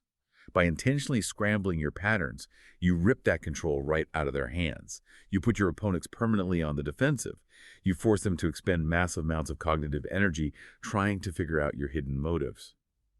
The great painter Pablo Picasso understood this brilliantly in the art world. He called it the absence of calculation. Once you have attained a certain level of power, acting completely capriciously destroys the ability of critics and rivals to box you in. When you do something entirely unexpected, people will assume there was a genius master plan behind it. They will analyze it, talk about it obsessively, and most importantly, they will fear it. The greatest modern execution of this was Bobby Fischer in 1972, arriving in Reykjavik, Iceland for the World Chess Championship against Boris Spassky. Now, Spassky was this highly trained, impeccably disciplined Soviet chess machine. He was prepared for every mathematical variation on the board, so Fischer didn't play chess on the board. He played it directly with Spassky's central nervous system. Fischer acted like a complete lunatic. He arrived in Iceland days late. He complained about the lighting in the hall, he complained about the chairs, he complained about the hum of the cameras. He literally didn't show up for the second game and forfeited. He demanded they play the third game in a tiny back room next to a ping pong table. He acted so erratically, so completely outside the established, dignified norms of international chess, that Spassky's nerves were absolutely shattered. Spassky couldn't prepare for a ghost. He couldn't anticipate the cyclone. Fischer used sheer unpredictability to induce a state of suspended terror, and it completely dismantled the Soviet champion. If we pull back and look at the strategic utility of this, unpredictability is the ultimate underdog tactic. When you find yourself outnumbered, outgunned, or outfunded, playing by the established, predictable rules guarantees your defeat. Why? Because the stronger party wrote those rules to favor themselves. Throwing in a series of completely inexplicable, chaotic moves freezes the superior force. They don't know if you've gone mad, or if you possess some devastating secret advantage they're unaware of. It causes the giant to hesitate, to pull back, and to overthink. And in that crucial moment of hesitation, you gain the tactical space you desperately need to survive, regroup, and counterattack. But wait, let me inject a dose of reality here. You can't just walk into your office and start acting erratic every single day. If you're always unpredictable, unpredictability becomes your predictable pattern. You just look like an unreliable liability and you get fired. Precisely. This law requires extreme modulation. You have to establish a baseline of complete normalcy. You build a comfortable, reliable smokescreen of routine. You are the dependable professional. And then, right when your rival thinks they have you perfectly figured out, you drop the erratic move. You completely reverse your position on a major deal. You fiercely defend a colleague you previously ignored. It is a sharp contrast against your normal baseline that creates the shockwave. Contrast is everything. Now let's talk about where you go when the pressure is truly on. When that shockwave hits, what is your first instinct? Law 18. Do not build fortresses to protect yourself. Isolation is dangerous. When we feel threatened, when the office politics turn toxic, or a competitor is breathing down our neck, our deepest, most primal instinct is to retreat. We want to build thick walls, lock the door, and hide from the danger. I want you to visualize a 3D topographical map of an ancient stone fortress. It's built high on a steep hill, massive granite walls, a single, heavily guarded gate. It looks incredibly safe, right? Wrong. It is a death trap. It is completely cut off from fresh water. Because everyone is packed inside, it becomes a breeding ground for plague. Resentment and paranoia boil inside those walls. And worse, your enemies know exactly where you are. You aren't moving. They just have to surround the hill, set up camp, and calmly starve you out. Now contrast that suffocating stone prison with King Louis XIV's palace of Versailles. Versailles was not designed as a military fortress. It was an architectural manifestation of Law 18. It was a sprawling, permeable, hyper-connected web of communicating rooms. There were no hidden corners, there were no secrets, because the king brilliantly forced all the nobility, the very people who might plot against him, to live there together in constant, unavoidable circulation. He saw everything. He heard every whisper in the hallways. He didn't hide from his rivals. He bathed in their presence. Let's unpack this psychological default to retreat because it ruins so many careers. When you are under intense professional stress, your brain's amygdala screams for safety, and we falsely interpret physical and social isolation as safety. So you stop going to the cross-functional networking events, you eat lunch at your desk instead of the cafeteria, you stop talking to people outside your immediate department, and you huddle with a tiny, echoing group of yes men. Which is organizational suicide. Isolation instantly cuts you off from the absolute lifeblood of power, which is information. In a dynamic environment, alliances shift hourly. If you isolate yourself, you lose all perspective. You become paranoid, jumping in shadows, because you no longer possess the real-time data required to understand the shifting dynamics of the environment. The Roman statesman Cicero was a master of the exact opposite approach. He was born into the lower nobility, an outsider in the treacherous, cutthroat Roman aristocracy. He survived by constantly circulating. He floated through entirely different opposing social and political circles. He made himself a moving target, impossible to pin down, but intimately, constantly connected to the central pulse of the city. You have to be water. You have to permeate every single room in the palace. If you lock yourself in the tower, you are just waiting for the executioner to find you. You are shielded from your enemies by the sheer chaotic density of the crowd. The more people you know, the more favors you trade, the more insulated you are from a single fatal blow. But, and this is a massive but, while you are out there circulating in the crowd, floating through the office of the industry, you better know exactly who you are bumping into. Because circulating blindly leads to disaster. Law 19. Know who you're dealing with. Do not offend the wrong person. Let me give the hunter analogy. If you are a hunter, you do not lay a heavy, jagged iron wolf trap to catch a nimble little fox, and you absolutely don't use a tiny, delicate wire snare to stop a charging 1,200-pound bear. You have to tailor your approach, your weapons, and your humor to the exact specific species of human you are interacting with. This law is a masterclass in extreme emotional intelligence.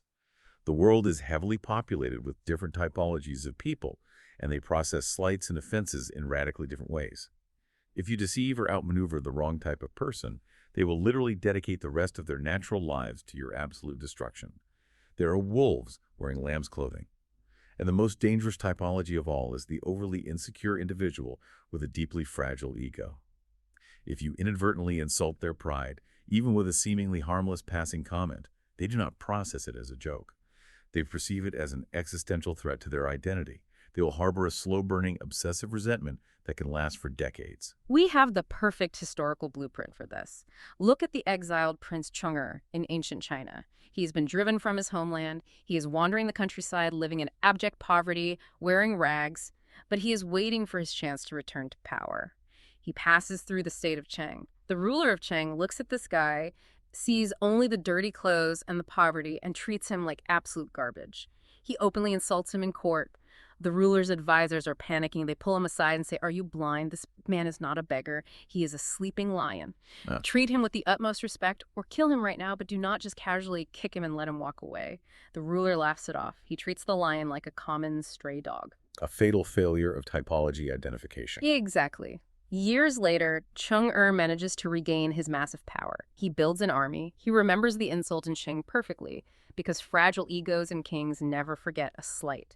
He marches on Cheng and absolutely annihilates the state. He wipes it off the map. You cannot assume someone is fundamentally weak just because they are currently at a temporary disadvantage. Precisely. You must proactively, carefully test the waters before you make any significant move or joke. How do you actually do this in a modern setting? You test a target's insecurity with a mild, highly ambiguous joke, or a gentle pushback on an idea. If they laugh freely, if they accept the pushback with grace, they possess internal confidence and a robust ego. They're generally safe to engage with, even to challenge. But if they bristle, If their body language tightens, their eyes narrow at a slight jest, you have just discovered a fragile ego. Back away slowly. Never inadvertently insult someone's pride, because pride is the most volatile, unstable explosive in the human psyche. You must be a master profiler. Be a profiler, not a bulldozer. Look around the Tuesday morning meeting before you make that sarcastic comment. And once you know who you are dealing with, once you've mapped the wolves and the foxes, you must guard your own autonomy with your life. Law 20, do not commit to anyone. It is the fool who rushes to take a side. The moment you declare your absolute unwavering loyalty to a specific faction, whether it's a political party, a corporate division, or a social clique, you instantly lose all your leverage. You become predictable. Worse, you become property. I always use the analogy of the Virgin Queen, Queen Elizabeth I of England. When she took the throne, her position was incredibly precarious. She had every powerful prince and king in Europe begging for her hand in marriage, trying to absorb England's power into their own empires. She didn't just reject them outright, which would have started wars. Instead, she played the ultimate game of non-commitment. She gave them all hope. She flirted with the French delegates. She dangled the possibility to the Spanish. She sent favorable letters. But she never, ever gave them satisfaction. By refusing to formally commit to any single alliance, she kept all the superpowers of Europe on a leash. They exhausted themselves fighting each other for her favor, while she remained the undisputed independent master of her own realm. The visual framework I use for this is a dense thicket of shrubs. When you enter an overgrown forest, the shrubs and vines latch onto each other, tangling together in a chaotic, impenetrable mess. If you commit to other people's squabbles, you are purposefully stepping into that thicket. You get immediately tangled in their emotional whirlpools, their petty office dramas, their endless draining conflicts. Remaining aloof is the ultimate power posture. It drastically preserves your cognitive and emotional energy. When you stand apart, you are not dragged down by the gravitational pull of others' anxieties. Look at the sheer, unadulterated genius of Picasso. When he finally became wealthy and globally famous, he didn't sign an exclusive, restrictive contract with one single art dealer. He refused to commit. He let all the elite dealers in Paris tear each other to pieces, viciously fighting over the right to sell his work. Their absolute desperation to secure his commitment drove his prices into the stratosphere. Or look at geopolitics, which is essentially just office politics with nuclear weapons. Henry Kissinger in the 1970s. The U.S. is locked in a terrifying Cold War with the Soviet Union. Does Kissinger just hunker down and commit entirely to the Western Bloc, creating a massive standoff? No.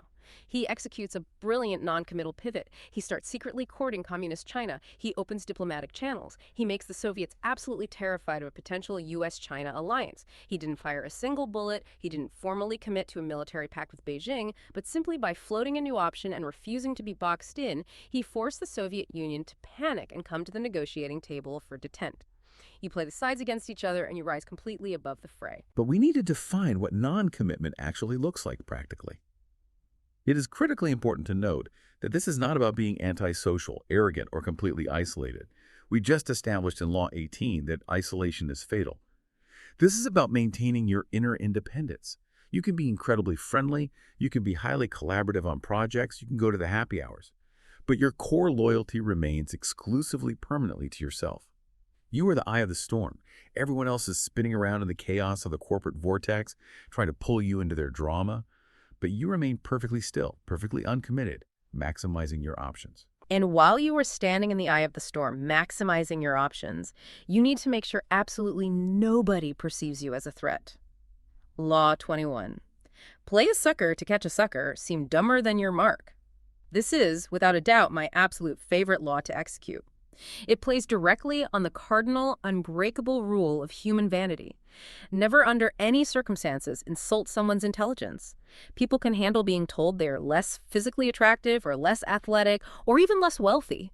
But if you imply, even subtly, that they are stupid, you have made a mortal blood enemy for life. So the tactical question is, how can we actively weaponize this universal ego vulnerability? The answer is to deliberately, proactively feed your target's underlying belief that they are the smartest person in the room. When you intentionally allow someone to feel intellectually superior to you, a biological shift happens. Their suspicion muscles completely relax. The amygdala powers down. They entirely stop looking for your hidden motives because their ego cannot mathematically fathom that someone dumber than them could possibly orchestrate a complex deception or strategic maneuver. You completely flip the script on modern conditioning. Society constantly tells us to go out there and project dominance. Show off your advanced degrees, use massive vocabulary words, dominate the conversation, prove your brilliance. But when you do that, what actually happens? You trigger massive envy. You trigger defensive walls. People instantly want to tear you down. But if you play the naive fool, if you pull a Columbo and stumble in, asking for their expert advice, if you make a harmless, calculated little mistake in a spreadsheet and let them smugly correct you, they puff up like a peacock. They absolutely love you because you make them feel like a genius. And more importantly, you become completely invisible to them as a threat. You are now operating entirely in their intellectual blind spots. Let's say you're in a vendor negotiation. If you go in acting like a cutthroat genius, they will hide their numbers and fight you for every penny. But if you act slightly confused by the technical details of their supply chain and you ask them to explain it to you like a beginner, they will talk and talk and talk. And in their rush to show off their expertise, they will accidentally reveal their actual profit margins and constraints. You can maneuver right under their nose, setting up your pieces on the board, and they won't see a single thing because they are too busy admiring their own reflection in the mirror you just provided. We see this constantly throughout the history of the great con artists. The truly legendary swindlers never, ever acted like slick geniuses. They acted slightly slower, slightly more confused than their marks. They deliberately allowed the mark to think they were the one taking advantage of the swindler. By purposefully seeming dumber than your mark, you hand them the exact rope they will ultimately use to hang themselves. Now, let's be clear.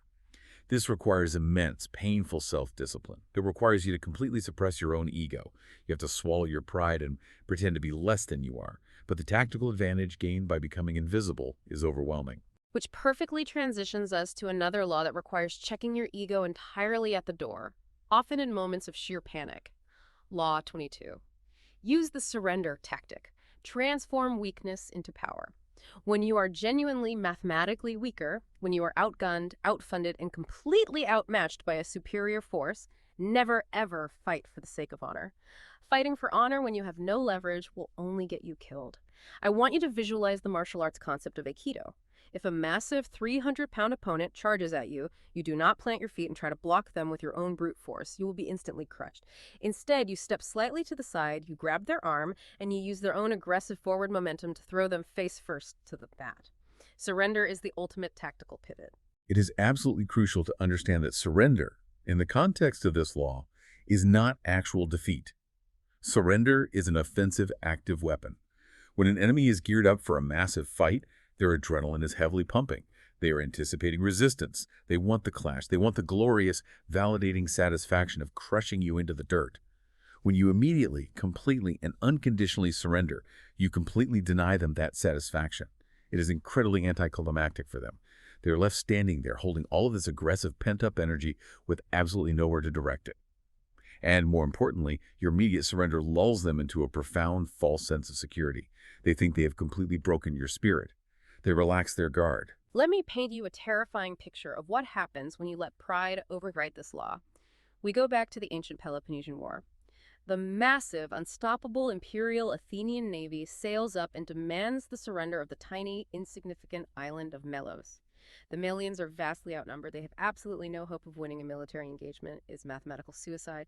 But their pride flares up. They talk about honor and legacy and the favor of the gods. They stand tall, beat their chests, and refuse to bow to Athens. What happens? Do the gods save them? No.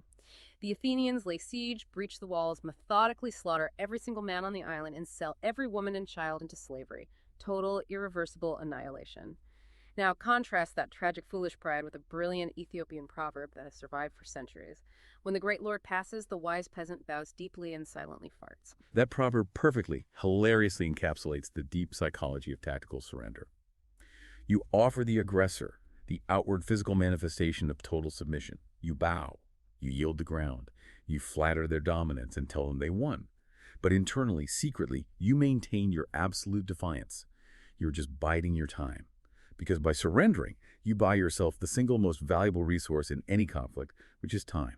Time to recover your strength, time to carefully analyze their structural weaknesses from the inside, time to slowly subvert them, and time to simply wait for their power to inevitably wane.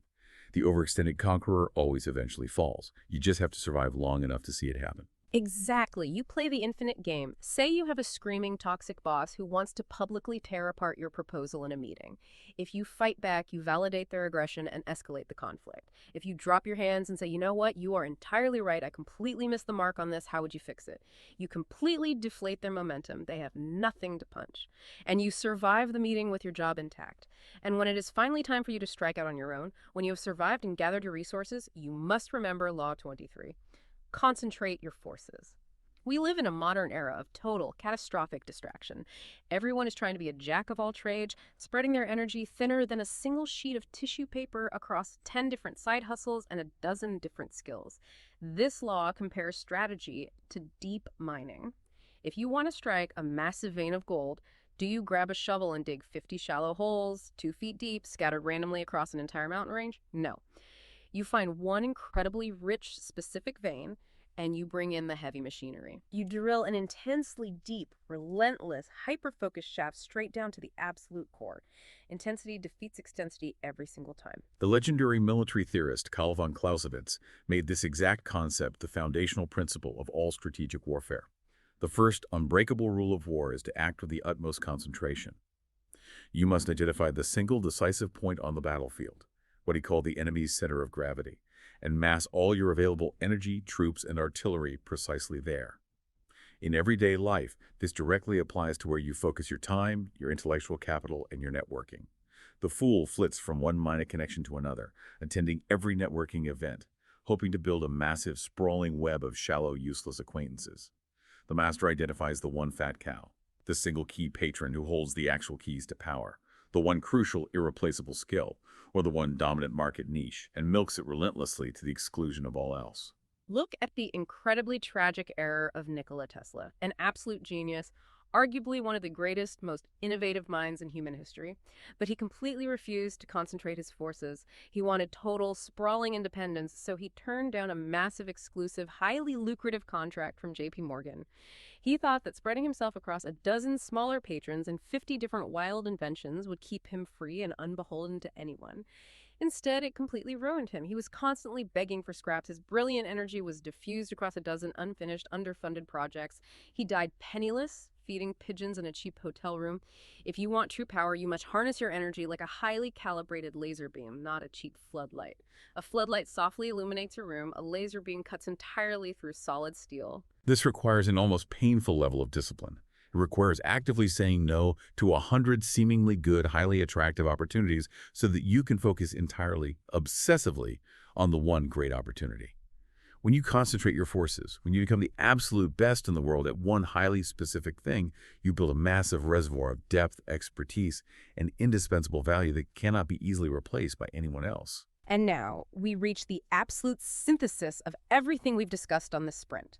The ultimate, final avatar of power. Law 24. Play the perfect courtier. If you want to not just survive, but actively thrive in the modern Versailles, whether that is your massive corporation, your competitive industry, or your elite social circle, you must master the incredibly subtle arts of indirection. Let's fire through the core tactical requirements of this game with absolute precision. First, practice nonchalance. The Italians in the Renaissance called it sprezzatura. You must absolutely hide your sweat. You must make your grueling effort and your strategic genius look completely, entirely effortless. If people see you grinding, sweating, pulling all-nighters, and visibly struggling to succeed, it ruins the magical illusion of power. You must seem like a god who just casually, accidentally spins gold out of thin air. You do the hard work behind closed doors. You schedule your emails to send at 8 a.m. so you look like you have normal hours, even if you wrote them at 3 a.m. The psychology behind sprezzatura is about maintaining a constant aura of superiority. Visible effort reveals mortal limitation. It shows you are straining against your capacity. Effortless execution creates awe, and awe is a highly submissive emotion. The second rule of the courtier is frugality with flattery. Direct, sycophantic, over-the-top flattery is obvious, highly suspicious, and makes you look incredibly weak and desperate. The perfect courtier uses indirect flattery. You downplay your own massive contribution to a project to make the boss look brilliant.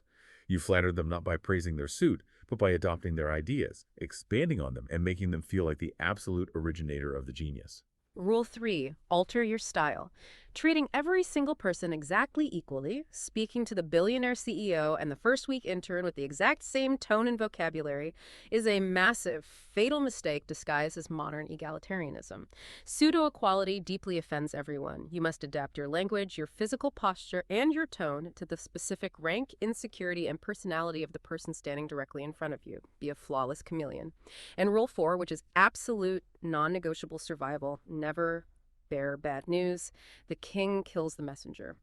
It is a cliche because it is a proven historical fact. You must associate your face exclusively with joy, solutions, and profit. If there's a massive disaster, if the quarter's numbers are terrible, you must strategically manipulate the board so that a cat's possum, poor, oblivious, expendable colleague is the one forced to deliver the tragedy to the boss. Ultimately, playing the perfect courtier requires you to become a permanent source of pleasure.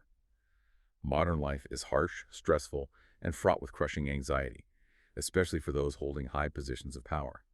The person who can enter a tense room and provide charm, visual elegance, sharp wit, and a sense of delightful ease becomes an actual chemical addiction for those in charge. They will aggressively crave your presence. They will protect you from layoffs and corporate restructuring because you are the antidote to the toxicity of their daily responsibilities. You become as completely indispensable to them as food and water. We have sprinted relentlessly from manipulating the raw mechanics of human greed in Law 13 to mastering the absolute, frictionless, invisible grace of the courtier in Law 24. Remember, learning and applying these laws isn't about becoming a comic book villain.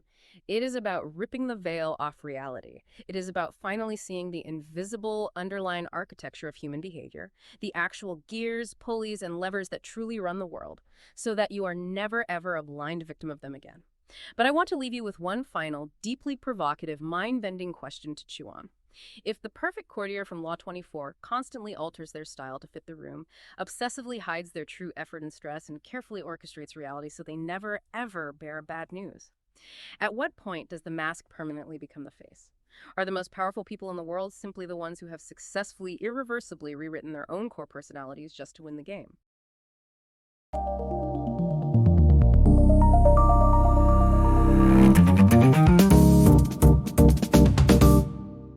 Which brings us seamlessly into the next absolute pillar of our system, Law 25. Recreate yourself. You cannot, under any circumstances, accept the role that society is trying to force onto you. Never. We command you to forge a completely new identity. You have to be the absolute master of your own image. I mean, picture society as this suffocating, windowless, gray factory assembly line. Yeah. From the exact moment you were born, the gears are grinding, trying to pull you down the belt. Yeah, and they want to stamp a massive permanent barcode right on your forehead. Exactly. They want you predictable. They want you slotted into a neat, easily digestible category. You know, the obedient worker, the quiet spouse, the reliable friend. You must become the heavy steel wrench violently thrown into those gears. You have to refuse the stamp, because if you don't define yourself, the world will define you. And let me tell you, the world's definition will always keep you small. Always. But how do you actually execute that? How do you shatter the mold before it hardens around you? You do it through absolute, unrelenting theatricality. You make your life a performance. Look at Julius Caesar. Right. If you read standard history, you just see him as a general or a politician. But to truly understand our laws, you have to look at him as a master theatrical director. Because Rome was just full of politicians standing on literal soapboxes, giving boring logical speeches, maybe handing out a little free grain to the masses to buy their favor. Right. And Caesar realized that logic puts people to sleep. Nobody remembers the guy who balanced the budget. Exactly. So Caesar didn't just give them grain. He orchestrated massive, blood-pumping gladiator spectacles. We are talking about wild beast hunts that literally shook the foundations of the Colosseum and funded entirely out of his own pocket. He brought in exotic animals the Romans had never seen before. He created sensory overload. He understood that to recreate himself from a standard politician into a living god in the minds of the Roman people, he had to hijack their senses. He was burning his image into the deepest, most primal parts of their psyche. And it wasn't just the parties. It was how he moved on the political chessboard when he crossed the Rubicon. Which was the ultimate act of treason against the Roman Republic. Right. He didn't just quietly march his troops across the river in the dead of night. No, it was a beau geste, a calculated, dramatic thunderbolt. He paused at the banks, made a grand philosophical statement. The die is cast. He created a moment designed specifically to make the entire world gasp. He was writing his own script, and he cast himself as the unstoppable protagonist. That is the ultimate theater. But let's bring that closer to home. You don't have to be a Roman general with an army to do this. You see the exact same mastery in Aurore Dupin-Dudevant. Now, you might not know that name, but you know the identity she created. George Sand. A phenomenal example. We're talking about the early 19th century in provincial France. The assembly line had her stamped. She was locked in a stifling, prison-like marriage. The barcode on her forehead read, "Obedient, invisible, aristocratic wife." And if she had tried to just gently push back against those boundaries, society would have crushed her. So what does she do? She doesn't just ask for a little more freedom. She drops a bomb on the entire factory. Yeah, she does. She leaves her husband, moves to Paris, completely drops her female name, and adopts the pen name George Sand. But she didn't stop at the name. Not at all. She donned tailored men's clothing, which, by the way, was literally illegal for women to wear in Paris at the time without a police permit. She smoked heavy cigars in public cafes. She forced her way into the exclusively male literary circles. She forged a completely new, boundaryless identity. She seized the Promethean fire. She realized something that is absolutely terrifying to most people. The character you seem to have been born with, the personality you currently have, is not permanently who you are. It is just a draft. Exactly. The psychological deep dive here is profound when we look at Denis Diderot's concept of the actor. Diderot argued that the worst actor on the stage is the one who is actually sincere, the one who actually feels the emotions they are portraying. Wait, run that by me again. Sincerity makes you a bad actor. That goes against literally everything modern culture tells us. We are constantly told to be authentic and wear our hearts on our sleeves. And that advice is exactly what keeps people weak and easily manipulated. If you are entirely sincere, if you are wearing your heart on your sleeve, you have zero control over your performance. You're just a slave to your fluctuating, messy emotions. Right. If you get angry, you show anger. If you get scared, you show fear. You become completely readable to your enemies. Sloppy. It's completely tiresome and messy. Precisely. But the master actor, the one who recreates themselves, feels nothing but controls everything. They simulate, they project the emotion that the situation requires, but internally, they are ice cold. Because if you are authentic to your core all the time, you are an open book. And in our system, an open book is just a target. Always. Okay, so if you are the listener, and you decide right now to rewrite your character, how fast should you do it? Because when you make these shifts in your identity, the resolution of scale really matters. You can't just slowly change your wardrobe over 5 years. Right. Think about the pacing of this self-creation. Look at Franklin D. Roosevelt's 100 Days. A perfect demonstration of tempo. When FDR took office during the Great Depression, the country was paralyzed. The previous president, Hoover, had been cautious, incremental, predictable. FDR knew he had to completely recreate the psychological image of the presidency, so he didn't just slowly enact a few policies. It was a literal blitzkrieg of bold gestures. In exactly 100 days, he rammed through a mountain of legislation, created new agencies, delivered intimate fireside chats over the radio. It was a calculated sensory overload. It left the American public completely breathless and suspended. He didn't give them time to critique the details. He just overwhelmed them with the aura of unstoppable action. If we want to physically embody this concept, we have to look to Greek mythology. Think of the sea god, Proteus. The legend says that if you could catch Proteus and hold on to him, he would tell you the future. But catching him was the problem. Because the moment you grabbed him, he didn't just stand there and wrestle you, he morphed violently. You grab a man, and suddenly you are holding a roaring lion. You try to pin the lion, and it turns into a striking, venomous serpent. You dodge the serpent, and it dissolves into a rushing stream of water, slipping right through your fingers. Then it shoots up into a towering, leafy tree. He was impossible to conquer because he refused to maintain a permanent form. That is what you must become. In the face of a society trying to pin you down, be the water. But there is a massive paradox here. If you are constantly taking these bold, theatrical actions, if you are throwing wrenches into the gears and violently morphing your identity, You are going to make a mess. yeah, you are going to anger people. You are going to make strategic errors. How do you maintain that pristine, godlike aura if your hands are covered in the dirt of your own maneuvering? Which brings us explicitly to our next mandate, Law 26. Keep your hands clean. You must maintain yourself as a spotless, immaculate paragon of civility. Never, ever let your own hands get dirtied by mistakes, by nasty deeds, or by the blood of your enemies. Imagine you are wearing a pair of pristine, blindingly white silk gloves, and you are standing in the very center of a filthy, suffocating, soot-covered coal mine. Your ultimate goal is to extract the coal. That is the power, the money, the influence. But how do you get the coal out without turning those white gloves black? You don't get down on your knees and dig. Exactly. You don't touch a single rock. You build a machine to do it. You engineer a buffer between yourself and the dirt. In our system, that buffer is a cat's paw and a scapegoat. Let's make this visceral. If you want to understand the cat's paw, picture the classic fable of the monkey and the cat. There are these delicious, sweet chestnuts roasting in a scorching, crackling fire. The monkey desperately wants to eat them, but the coals are red hot. If he reaches in, he burns his hands. So the monkey doesn't reach in. He looks over at his naive, trusting friend, the cat. The monkey grabs the cat's paw and physically forces it into the flames, using the cat's claws to rip the scorching chestnuts out of the fire. The cat's flesh is blistered, the cat screams in agony, the cat takes all the physical damage, and what does the monkey do? He sits back, perfectly unharmed, and happily eats the prize. His hands are completely clean.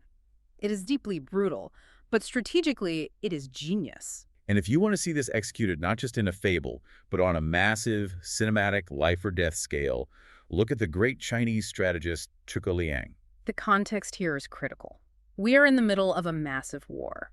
It's a tense, freezing, densely foggy night on a Chinese river. Liang's own supreme commander is deeply jealous of him and secretly wants him dead.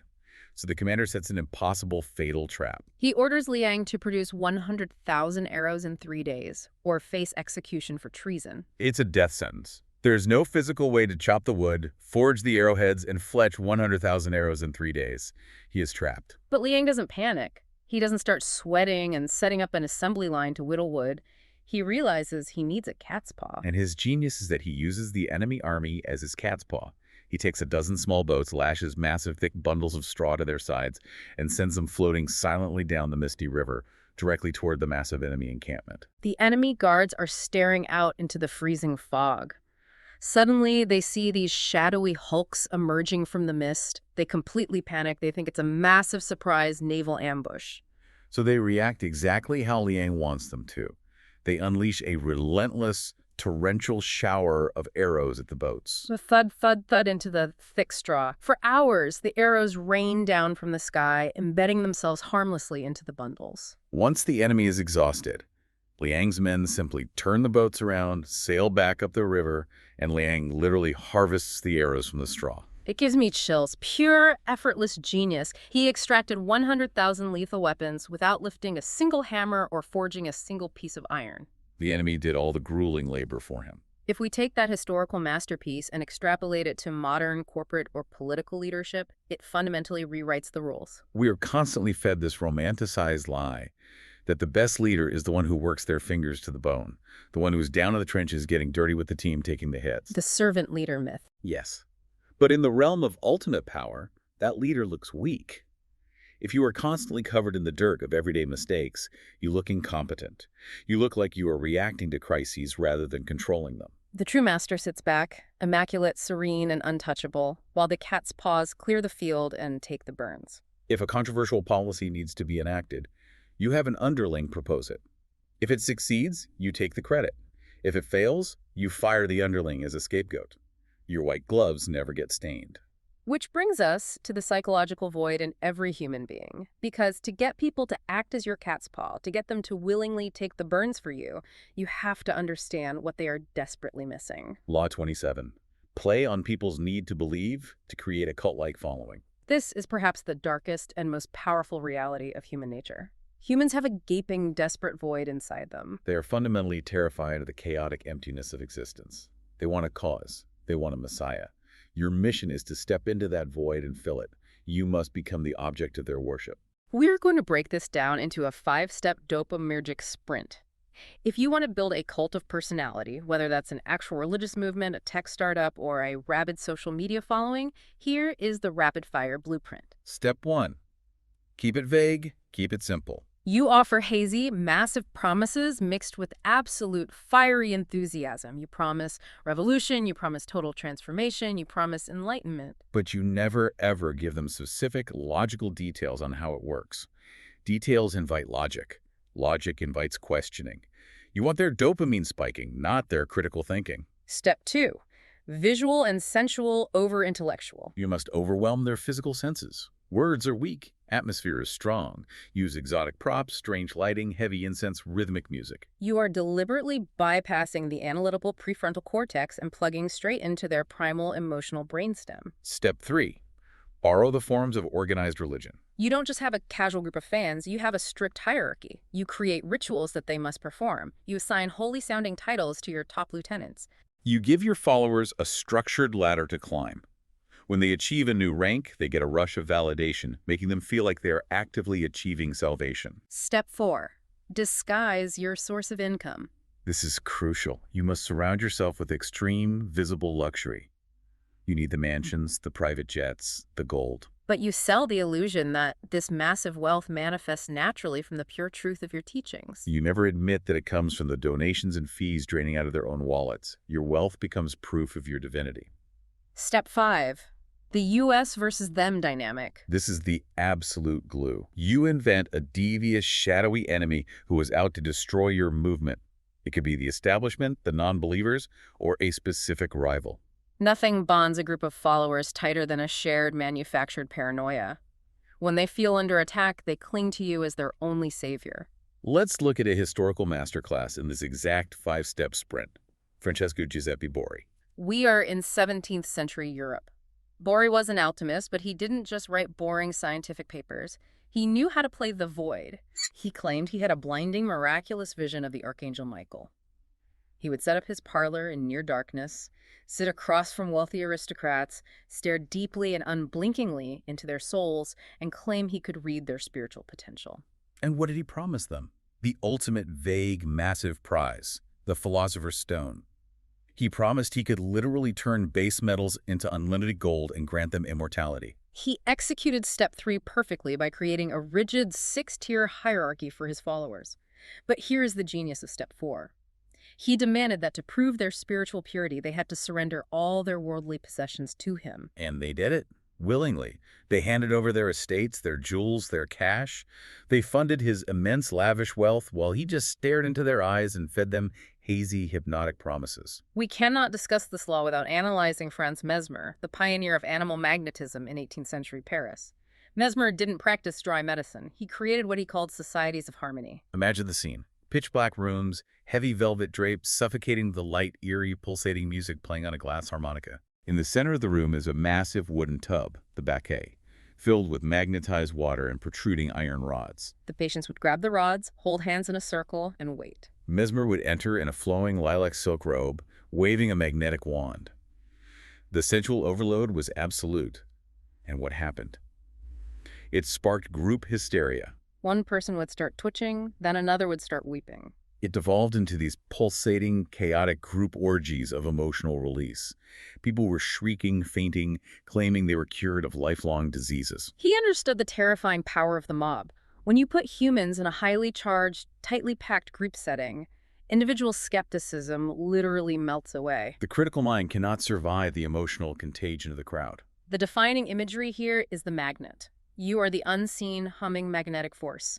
Your followers are loose iron filings. Individually, those filings have no power. They scatter in the slightest breeze. But when you apply your magnetic field, they snap together. They fuse until they form an unbreakable, solid, terrifying mass. But to wield that magnet, to stand in the center of that room in a silk robe and command absolute belief, you cannot show a single microscopic shred of fear. Which brings us to Law 28. Enter action with boldness. Listen to me. Timidity is a literal disease.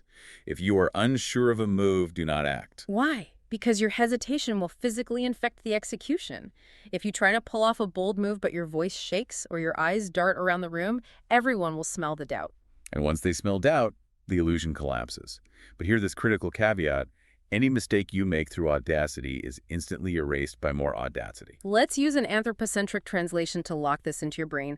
Cast hesitation as a nervous, sweating prey animal. Picture a gazelle. It's twitching, looking over its shoulder at every snapped twig, slowly backing itself into a corner, completely paralyzed by the fear of making the wrong step. Now cast boldness as the unblinking lion. The lion doesn't sit in the grass calculating the wind speed and the trajectory. It locks its eyes on the target and explodes forward with a sheer, terrifying velocity that leaves absolutely no gaps for doubt. That sheer speed is not just physical, it is a psychological tactic. Think about master con artists. They know a fundamental truth about the human brain. The bolder the lie, the better. If you tell a small lie, people will investigate it. But if you tell a massive, reality-bending, unbelievable lie with absolute, unshakable conviction, the sheer scale of the audacity short-circuits the target's brain. It distracts them from looking at the logical inconsistencies because they are so overwhelmed by your confidence. Because lions circle the hesitant prey. The moment you enter a negotiation, let's say you are fighting for a massive corporate contract, and you immediately show a willingness to compromise, you bleed into the water. You instantly mark yourself as weak. And the terrifying thing is, even normally docile people will suddenly feel the primal urge to tear you apart if you show them your neck. Look at the ultimate arena of boldness. Seduction. Giacomo Casanova is our prime historical example. Seduction does not work through logic. You cannot present a spreadsheet to someone explaining why they should sleep with you. It works through complete, unhesitating surrender to the emotional moment. The seducer must project absolute desire and confidence. The second the seducer pauses to ask, is this okay? Are we moving too fast? The second they show doubt or self-consciousness, the illusion shatters into a million pieces. The intoxicating magic evaporates instantly, and harsh, blinding awkwardness floods into the room. You also see the raw power of audacity perfectly in Christopher Columbus. When he stood before the Spanish court to ask for funding for his voyage, he was a nobody. He was a foreigner with a theoretical map. He had zero leverage. But he didn't shuffle his feet, bow his head, and beg for a single leaky ship. He made outrageous demands. He demanded to be officially titled the Grand Admiral of the Ocean. He demanded to be made viceroy of all newly discovered lands. He demanded a permanent 10% cut of all wealth discovered. That is insane. He had literally discovered nothing yet, but he set his price so obscenely high that reality had to bend to meet it. Exactly. The Spanish monarchs looked at him and subconsciously thought, if this peasant is demanding to be a grand admiral, he must possess some hidden genius or divine backing that we cannot see. His boldness manufactured his value out of thin air. So if you are the listener walking into a salary negotiation tomorrow, the lesson isn't to be realistic. The lesson is that setting your anchor outrageously high forces the employer to rethink your entire value proposition. But, and this is a massive but, all of that boldness, all of that theatrical audacity is completely wasted if you don't actually know where you're going. You will just run yourself off a cliff at 100 miles an hour. Which demands Law 29, plan all the way to the end. The ending is everything. It is the absolute totality of the game. So many people get intoxicated by a vague, glittering dream. They want to be rich, they want to be famous, they want to be the boss. But they only plan the first 2 steps, and then they assume they will figure the rest out on the fly. That is how you get slaughtered. Let's shrink the scale so we can see the matrix. Take the entire chaotic, violent map of 19th century Europe and shrink it down in your mind into a tiny wooden chessboard. Now place the Prussian premier, Otto von Bismarck, hovering directly over it, looking down at the pieces. Bismarck didn't just have a vague dream of unified Germany. Vague dreams get you killed in geopolitics. He planned every single domino fall with a cold, terrifying precision years in advance. He didn't just attack his final target. First, he deliberately provoked a minor war with Denmark. Why? To draw the Austrian Empire into an alliance just so he could evaluate their military strength up close. It was a scouting mission disguised as a war. Then, once he knew Austria's weaknesses, he deliberately provoked Austria into a war, crushed them, and used the victory to unify the northern German states. But he still needed the southern states. So what does he do? He manipulates the diplomatic telegram to insult the French emperor, deliberately provoking France into declaring war on Prussia. He made them throw the first punch. Exactly. And because France seemed like the aggressor, the terrified southern German states ran directly into Bismarck's arms for protection.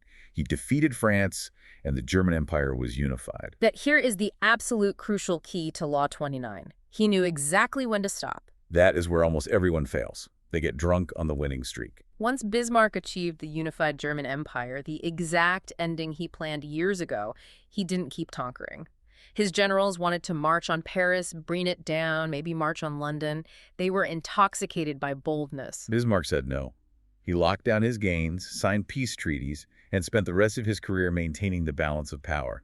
He planned to the end, and when he reached the end, he stopped playing. You need to burn the cinematic mental imagery of the gods on Mount Olympus into your mind. Imagine the ancient Greek gods sitting on their thrones, looking down through the parting clouds, laughing uproariously at the foolish mortals scurrying below. The mortals are sweating, panicking, reacting to the immediate crisis. They can only see the next 5 minutes of their lives. But the gods are elevated. They see the entire timeline stretched out. They see exactly how the tragedy will end before the first act even finishes. You must look through the clouds. You must see the final curtain drop before you take your first step on the stage. And when you execute that grand multi-year plan, it cannot look like you are straining. Which brings us to Law 30. Make your accomplishments seem effortless. This is the Renaissance concept of sprezzatura. It is the highest, most elite art of power. The ability to completely conceal the blood, the sweat, the desperate toil, and the mechanical tricks that went into your success. When people see how hard you work, it shatters the illusion of genius. Let's look at the highly stipulating historical evidence for this. Take Kano Tanyu, the legendary Japanese painter. He is summoned to paint a screen for an incredibly powerful, easily angered feudal lord. Tanyu shows up, completely ignores the delicate brushes, dips a literal horseshoe into a bucket of black ink, and starts violently splashing and smearing it across a pristine, priceless gold paper screen with a massive, crude brush. The Lord is watching this, and he is absolutely furious. He thinks Tanyu is mocking him, intentionally insulting his honor by making a chaotic, disrespectful mess of his palace. The Lord storms out of the room in a rage, but Tanyu just waits.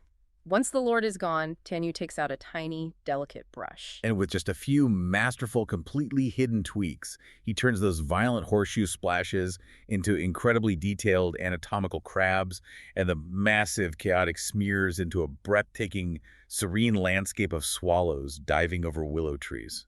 When the Lord finally returns, ready to execute him, he stops dead. He is absolutely spellbound, because he didn't see the decades of agonizing practice. He didn't see the years Tanyu spent studying ink physics and animal anatomy. He only saw the magical, instantaneous manifestation of effortless genius. We see the exact same visceral mechanical truth in the West with Harry Houdini. People literally thought Houdini had mystical powers. They thought he could dematerialize his body to escape handcuffs and locked safes. But the visceral truth is so much darker and more grueling than magic. It's biological torture. Houdini literally trained his gag reflex by tying a peeled potato to a string, swallowing it whole, and then physically regurgitating it over and over and over every single day. He tortured his own esophagus until his throat muscles were strong enough to safely swallow and hold an ivory ball and his customized steel lockpicks deep inside his throat. So when they stripped him naked and searched him before locking him in a safe, he was completely clean.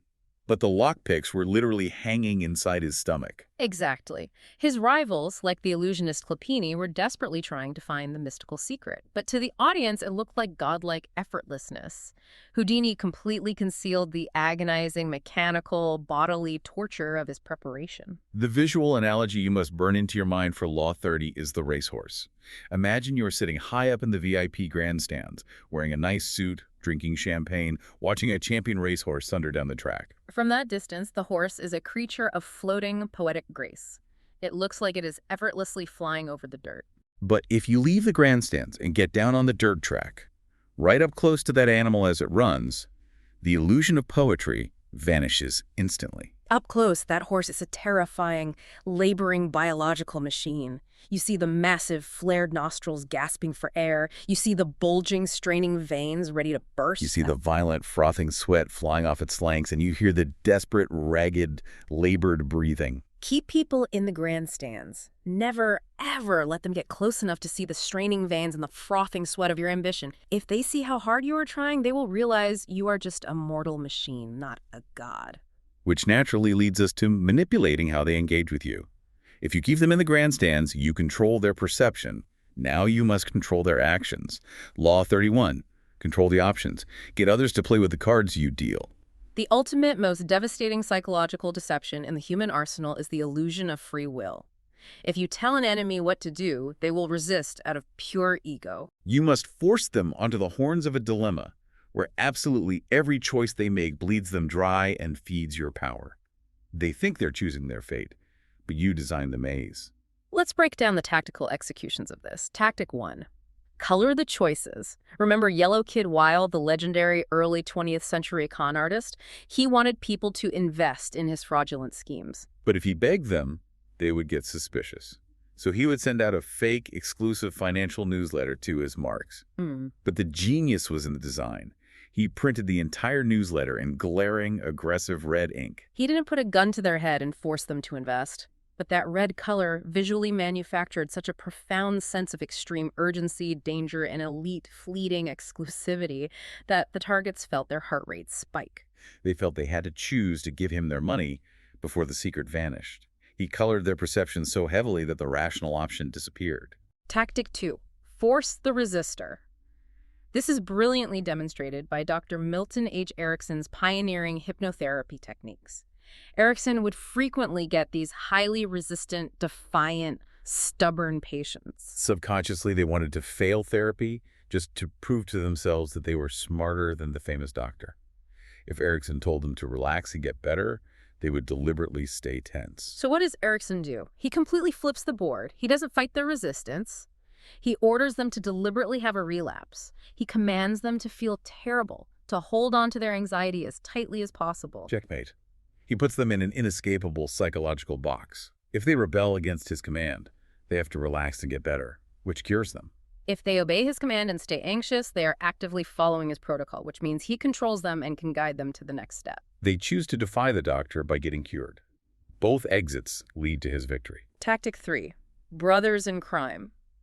Look at Serge Stavisky in 1920s France. Stavisky was running massive, multi-million franc fraudulent bond schemes.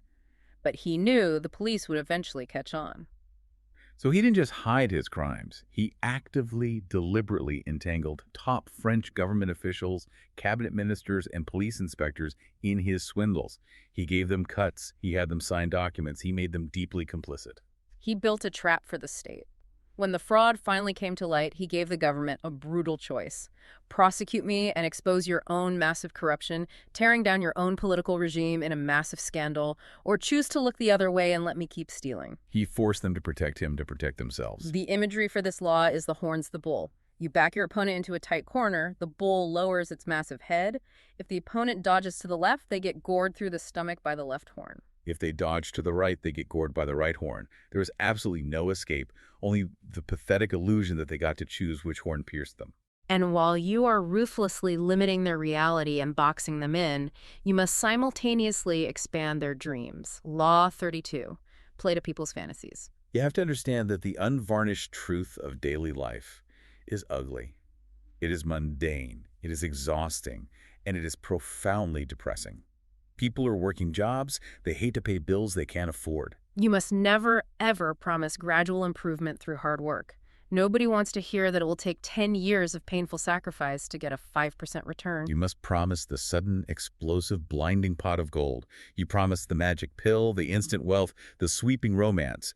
But executing this requires absolute ironclad discipline. Exactly. Because even if you are projecting a commoner fantasy, you must manage it with lethal precision. Take Abraham Lincoln or P.T. Barnum's famous attraction, General Tom Thumb. They projected a very specific fantasy. The accessible, folksy man of the people who rose to the top. They made the masses feel like one of their own had conquered the elite. But, and this is vital, they maintained strict calculated distance. Lincoln didn't actually hang out in the taverns with the voters once he was in power. He stayed elevated. If you let the public get too close to the fantasy, if you become too familiar, the magic dies. They start to see the sweat on your brow. They see your bad moods, your petty arguments, your human flaws. The glittering, intoxicating fantasy rots instantly into mundane reality. You have to be the mirage in the desert. You are always shimmering on the horizon, always promising ultimate salvation and relief from their thirst. But you remain always, perpetually, just a few steps out of reach. But how do you know which fantasy to project? To maintain that control, you must understand their deepest, most hidden vulnerabilities. Law 33. Discover each man's thumbscrew. Every single human being on this planet, no matter how tough, how wealthy, or how guarded they appear, has a gap in the castle wall. It is an unhealed childhood insecurity. It is a hidden, illicit pleasure they are ashamed of. Mm. Or most commonly, it is a desperate, clawing need for validation in one specific area of their life. I want you to viscerally translate this in your mind. Do not picture the thumb screw as a rusty, iron, medieval torture device. Picture it as a deep, raw, psychological groove right on a person's heart or deep in their belly. It's a tender spot that they desperately try to protect. Once you find that groove, and you usually find it by simply listening, observing what they brag about, or feeding their vanity and validating their obscure tastes, you slide your thumb directly into it. And once your thumb is locked in that groove, you can turn them like a volume dial for years. If they're insecure about their intelligence, you constantly praise their brilliant insights. If they crave high society, you introduce them to one wealthy contact. And they will never fight back because the dopamine hit of your validation completely blinds their critical thinking. They will happily, eagerly let you manipulate them because you are the only person in the world feeding that desperate, starving void inside their castle wall. Once you hold those strings, once you know how to turn the dials on the people around you, you must elevate your own posture to match your power. Law 34. Be royal in your own fashion. Act like a king to be treated like one. This is the strategy of the crown. The world will almost always reflect your own evaluation of yourself back at you. If you shuffle your feet, lower your eyes, apologize for taking up space, and ask for pennies, the world will happily toss you pennies and treat you like a beggar. You have to deploy the Columbus strategy again here. Set your price astronomically high. When you walk into a room and demand a king's ransom, it sends a psychological shockwave. It forces the entire room to physically reevaluate your worth. They look at your unwavering confidence and think, if they are demanding this much, they must possess a power or a backing that I cannot see. I better treat them with respect. You also deploy the David and Goliath strategy. When you enter a new arena, a new industry, or a new social circle, do not pick a fight with a peer. Do not compete with the middle management. Attack the absolute highest, most powerful, most intimidating person in the room. By boldly engaging a giant, you instantaneously elevate your own perceived size to match theirs in the eyes of the audience. You steal their gravity just by standing in their orbit. The imagery here is profound. The crown. I want you to imagine taking a heavy, solid gold, jewel-encrusted crown and placing it firmly on your own head. Feel the physical weight of it push down on your skull. Let that weight force your spine to straighten. Feel your chin automatically lift to balance it. When you wear the crown, you can never show doubt, you can never look down at your feet, or the heavy crown slips off your head and shatters into pieces on the floor. But wearing the crown isn't just about standing tall. It means understanding and dictating the tempo of your reign. Law 35. Master the art of timing. Time is not a fixed, objective ticking clock on the wall. Time is a highly malleable psychological weapon that you can stretch, warp, and compress at will. We manage the slow, long-term foundation building, yes. That's a long time. But to truly terrify your enemies, we need to zero in heavily on end time. Here is your cinematic imagery. You are the hawk. Your target, your prey, is down below, scurrying in the tall grass. The prey feels completely safe. It has no idea it is being tracked. You are circling high above in the thermal currents, completely motionless, wings locked. You are letting time stretch. You are inducing a false, lethargic sense of eternal security in your target. They get lazy. They drop their guard. Then, end time. You fold your wings, you swoop down with a vertical velocity that literally paralyzes the opponent. Vice-like talons, a crack of bone, instant, absolute victory, no warning, no hesitation. Just the sudden, violent compression of time that leaves them destroyed before they even realize they were under attack. But what happens if someone tries to interrupt your flight? What if a lesser creature, a petty rival, tries to bait you into a fight in the dirt? You deploy our final mechanism for this session. Law 36. Disdain things you cannot have. Ignoring them is the best revenge. Acknowledging a petty problem or reacting emotionally to a weak enemy instantly give them existence. It gives them credibility they did not earn. Your attention is the pure, highly combustible oxygen to their fire. You must choke them out with complete, absolute disdain. Look at Pancho Villa. He was a legendary folk hero, an absolute terrifying titan of the Mexican Revolution. He commanded armies. But when he eventually lost power and was forced into hiding, what did he do? He threw tantrums. He railed endlessly, publicly, furiously against the gringos, against the President of the United States. And by doing so, he completely destroyed his own myth. He showed uncontrollable desire and burning, impotent frustration. He made himself look weak. He looked like a pathetic, screaming child. He actually elevated his enemies by proving that they had the power to upset him, and he completely diminished his own aura of untouchable power. It is exactly like Tolstoy's fable of the monkey and the peas. A monkey's carrying a massive, overflowing double handful of sweet peas. As he is walking, he drops one single pea into the dirt. Instead of just letting it go and enjoying the feast he has, he bends down to pick up that one insignificant pea. And in doing so, he drops 20 more. He gets enraged, panics, tries to violently grab the 20, and scatters the entire handful into the mud. He loses absolutely everything because his ego couldn't ignore one tiny, insignificant loss. Executing this law requires the ultimate power pose. You are the king. If a peasant throws mud at your boots or a rival tries to bait you into a screaming match on the internet or in the boardroom, your ultimate devastating weapon is to simply turn your back. You do not argue. You do not explain. You completely erase them from your reality. It drives targets completely insane because they are desperately starved for your reaction. They want to know they affected you. And you give them nothing but a chilling, empty void. You must deeply understand the terrifying gravity of this. Your own uncontrollable desires, the things you were sweating over, the people you were screaming at, the petty rivalries you were obsessing about right this very second, are the exact energetic forces pushing those things furthest away from you. Your desperation is a stench that repels victory. I want you to look at the one thing, that one specific problem, or that one person you are obsessing over right now. Look at it clearly in your mind. And now, weaponize your apathy. Turn your back, starve it of your attention, and let it suffocate in your shadow.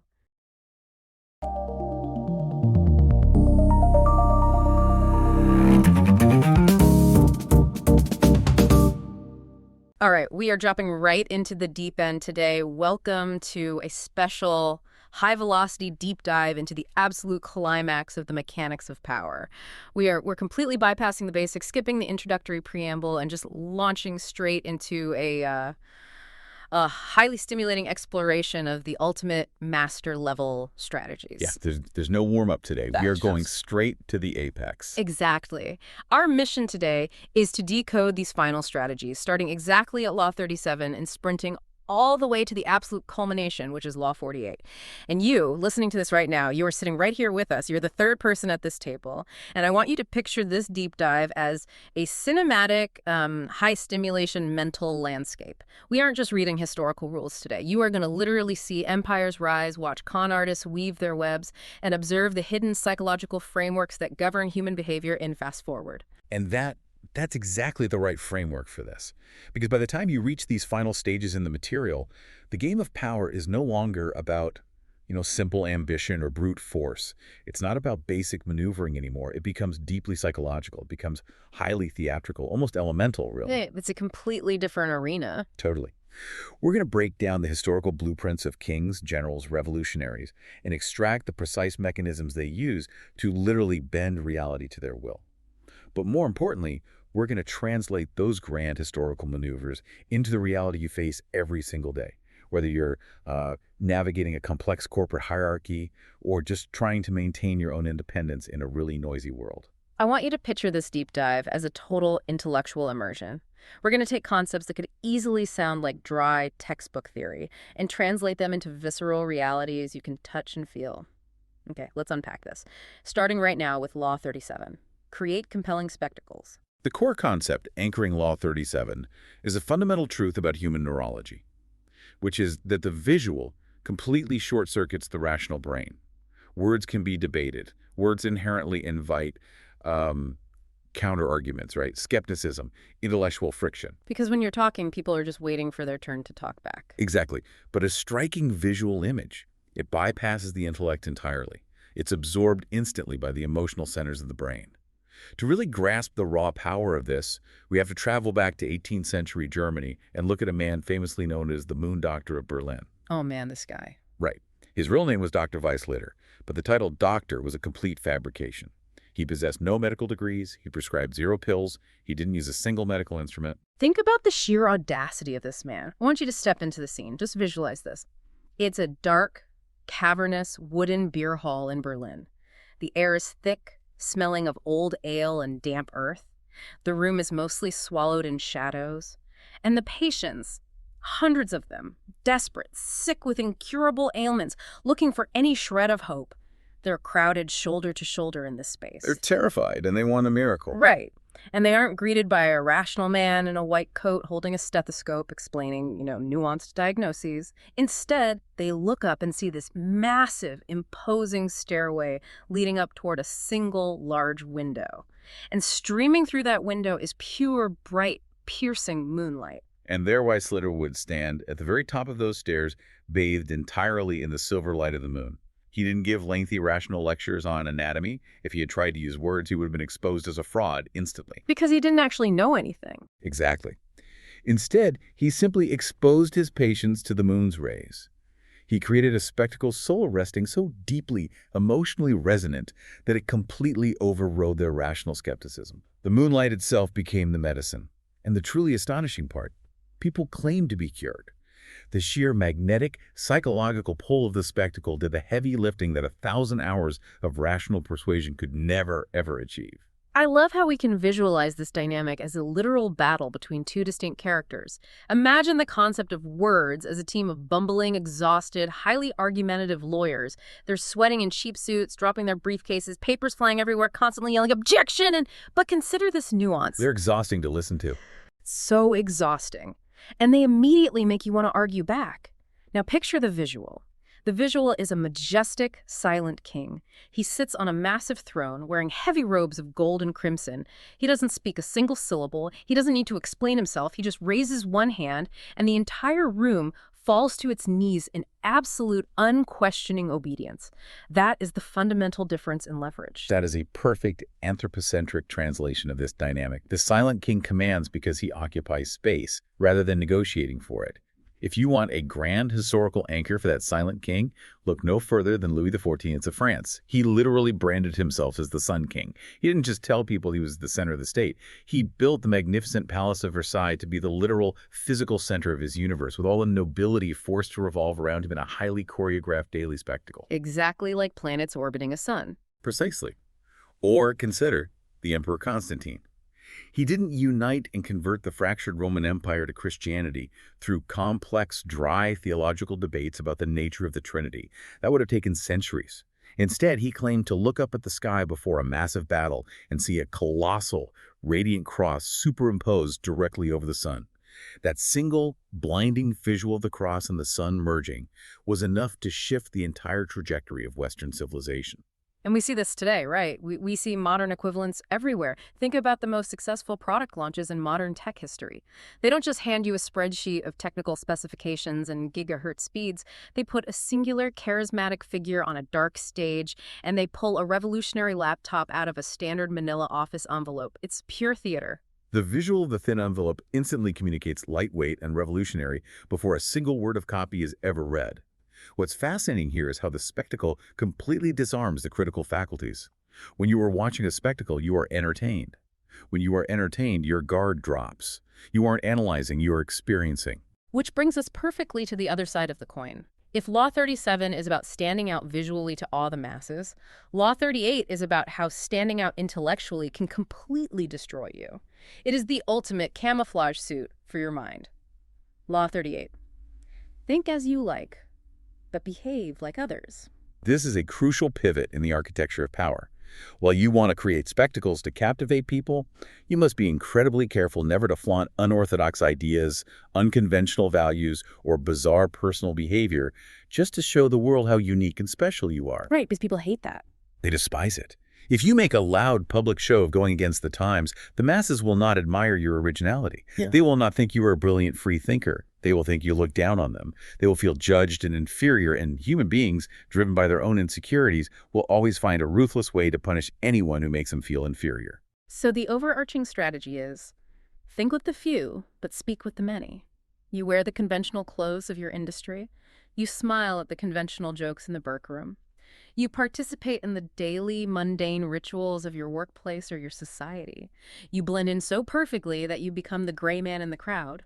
But inside your own mind, you are building a revolution. Precisely. You share your true, raw, original thoughts only with a very small, carefully vetted circle of tolerant friends who can actually appreciate them without feeling threatened. Flaunting your differences in front of the general public is nothing more than a vanity project. It serves no strategic purpose, and it draws hostile fire from every direction. The true revelationaries, the ones who actually survive long enough to change the system, are very often the ones who wear the most boring suits, nod politely in meetings, and speak in the most agreeable tones right up until the exact moment they spring their trap.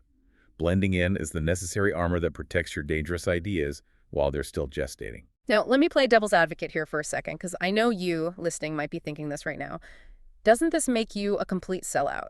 If you're constantly hiding your true beliefs, aren't you just conforming and giving up your authenticity? That is the natural objection.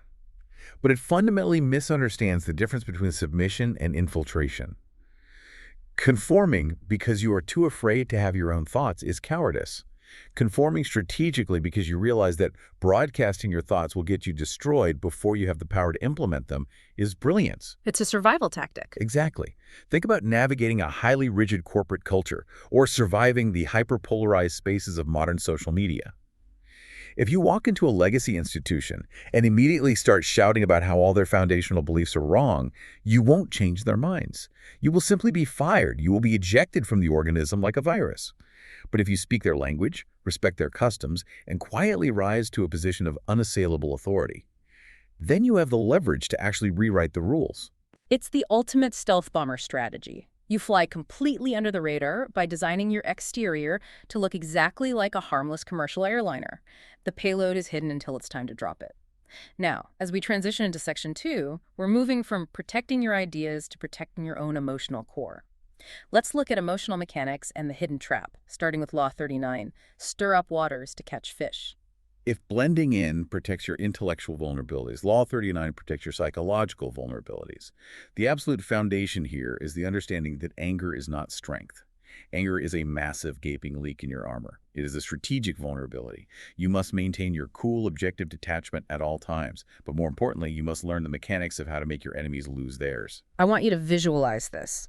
Picture a totally clear, perfectly still, deep pond.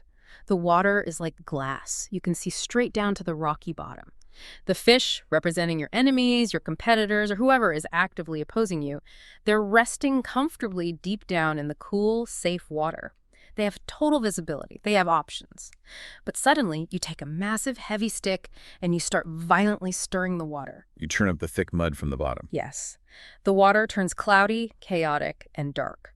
The fish panic. Their environment has been completely destabilized. They get angry. They rush to the surface, thrashing around, and in their blind emotional rage, they bite aggressively at the very first baited hook you drop in the water. And if we connect this to the bigger picture of human psychology, we see exactly why this works. Yeah. When a person becomes genuinely angry, their prefrontal cortex, the part of the brain responsible for logical planning and risk assessment, essentially shuts down and the amygdala takes over. It triggers a literal fight-or-flight response. They lose their peripheral vision. They become hyper-focused on retaliation, which makes them entirely predictable. Which is exactly what you want. Exactly. What's fascinating here is the mechanics of how you actually achieve that calm while others are thrashing. Yeah. There is a brilliant historical example of this internal mastery involving a Japanese judge named Itakura Shigemon. He was renowned for being incredibly impartial, but he noticed a flaw in himself. He had a tendency to get deeply irritated with people who brought poorly argued, frivolous, or dishonest cases into his courtroom. He realized his own rising irritation was a vulnerability that was blinding him to the truth of the cases. So what does he do to fix this? The solution is so visceral and brilliant. He places a traditional tea mill, a heavy stone grinder used for making matcha, behind a paper screen right in his courtroom. As he sits there listening to these infuriating cases, he manually turns the heavy stone, slowly grinding the green tea leaves into a fine powder. And this is the genius of the mechanism. The physical rhythmic grinding becomes a tangible physiological anchor for his emotional composure. If he starts to get angry, if his heart rate spikes and his adrenaline surges because of an arrogant lawyer, he will naturally turn that heavy stone too fast or too erratically. The delicate green powder will fall unevenly, and the tea will be entirely ruined. So he forces his brain to focus on the smooth, even, continuous physical motion of the stone. Exactly. He literally cannot allow his emotions to spike. The physical action overrides the emotional reaction. He maintained perfect, terrifying stillness no matter how chaotic the courtroom became. You stir their waters, but you keep your own pond perfectly still. You manipulate their pride, you poke at their vanity, and you force them to act before they are strategically ready. And we see this today, too. Think of the modern equivalent of the T-mill. It's the CEO who responds to a screaming, hostile board member with absolute, unnerving silence and a slow sip of water. The silence is the T-mill. It absorbs the chaos. And speaking of traps that force people to act against their own best interests, we run right into Law 40. Despise the free lunch. This is arguably one of the most practical, daily applicable laws in the entire framework. The premise is simple but profound. What is offered for free in the realm of power always, without exception, carries a hidden psychological price tag. It is never truly free. It comes heavily loaded with future guilt, with unspoken obligations, or it serves as the tantalizing bait for a much larger, more devastating scam. Let's bring in the legendary con artist, Yellow Kid Weil. This guy was an absolute master of exploiting the psychology of the free lunch. He used to send out something called the Red Letter newsletter to carefully selected potential targets. First of all, let's look at the theater of it. He printed the entire newsletter in bright red ink. Why? Because red creates a visceral, physiological sense of urgency. It screams power, it screams insider opportunity, it screams act immediately before the window closes. He would send this newsletter out entirely for free, offering incredible, supposedly insider tips on various stocks. And human nature dictates that when we receive something valuable for free, our critical guard naturally drops. We feel a subtle subconscious debt to the person who gave it to us. This is rooted in the deep evolutionary principle of reciprocity. If someone in the tribe shares their food with you, you owe them. Weil knew that by consistently giving away the free newsletter, he was weaving a web of psychological indebtedness. Eventually, the marks would feel so trusting and so subtly obligated that they would eagerly invest massive sums of money into the completely phony, worthless stocks he was actually peddling in the background. The free lunch was merely the hook hiding the barb. And we see this everywhere in the modern economy.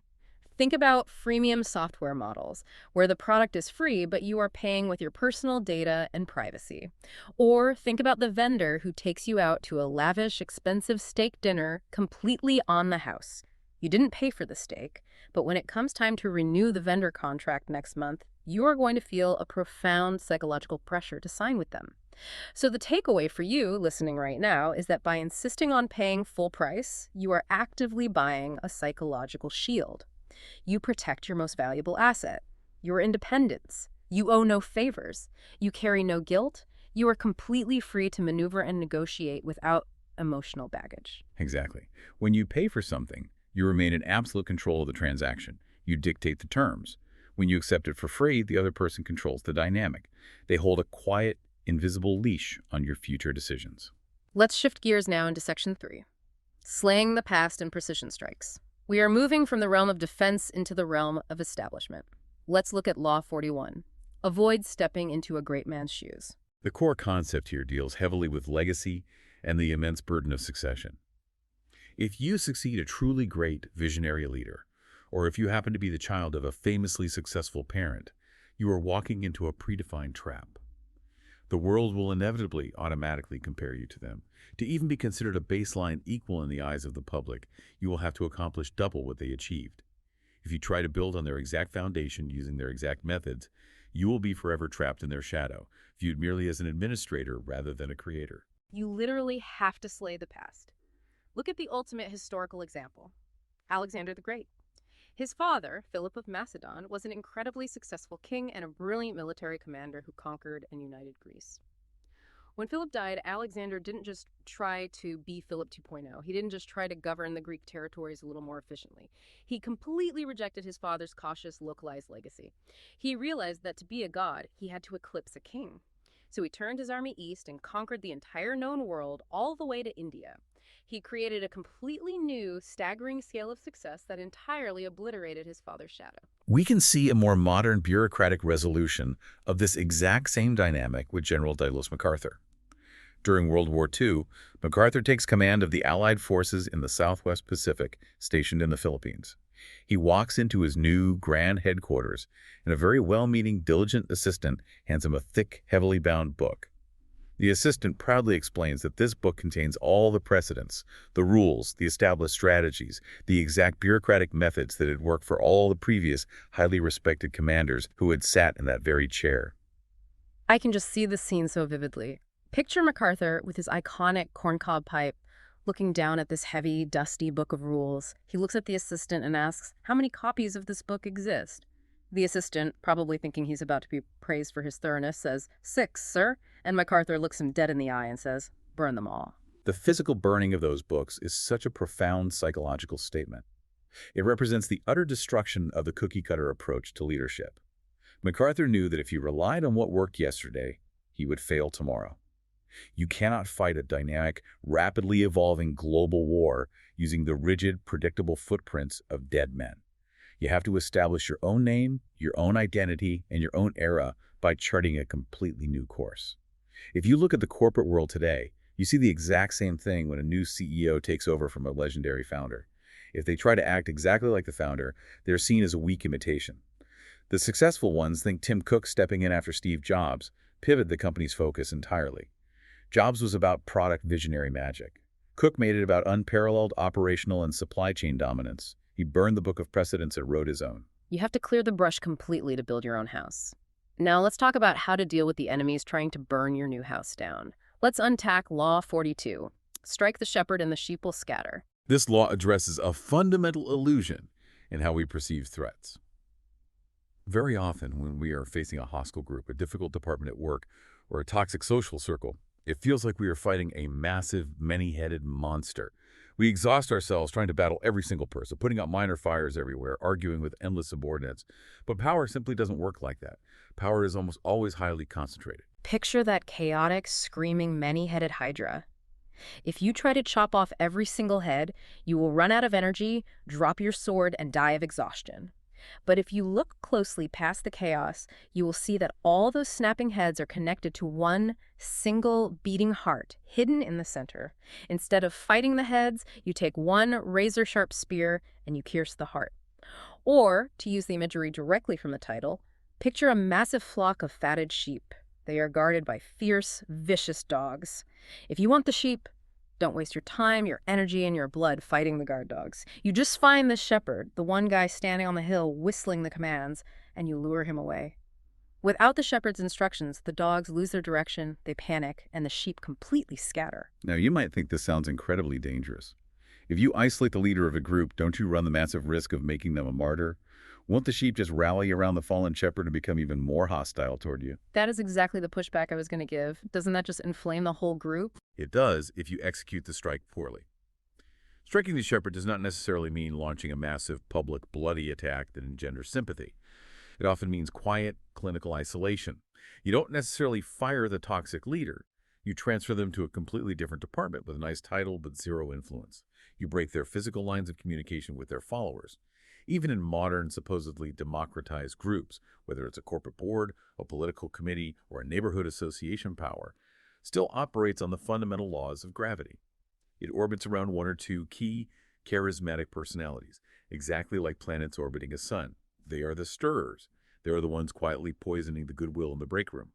If you break their gravitational pull, if you isolate them, banish them, or render them irrelevant, the entire hostile dynamic collapses. The followers, lacking the courage to lead themselves, will simply drift away or fall in line with the new authority.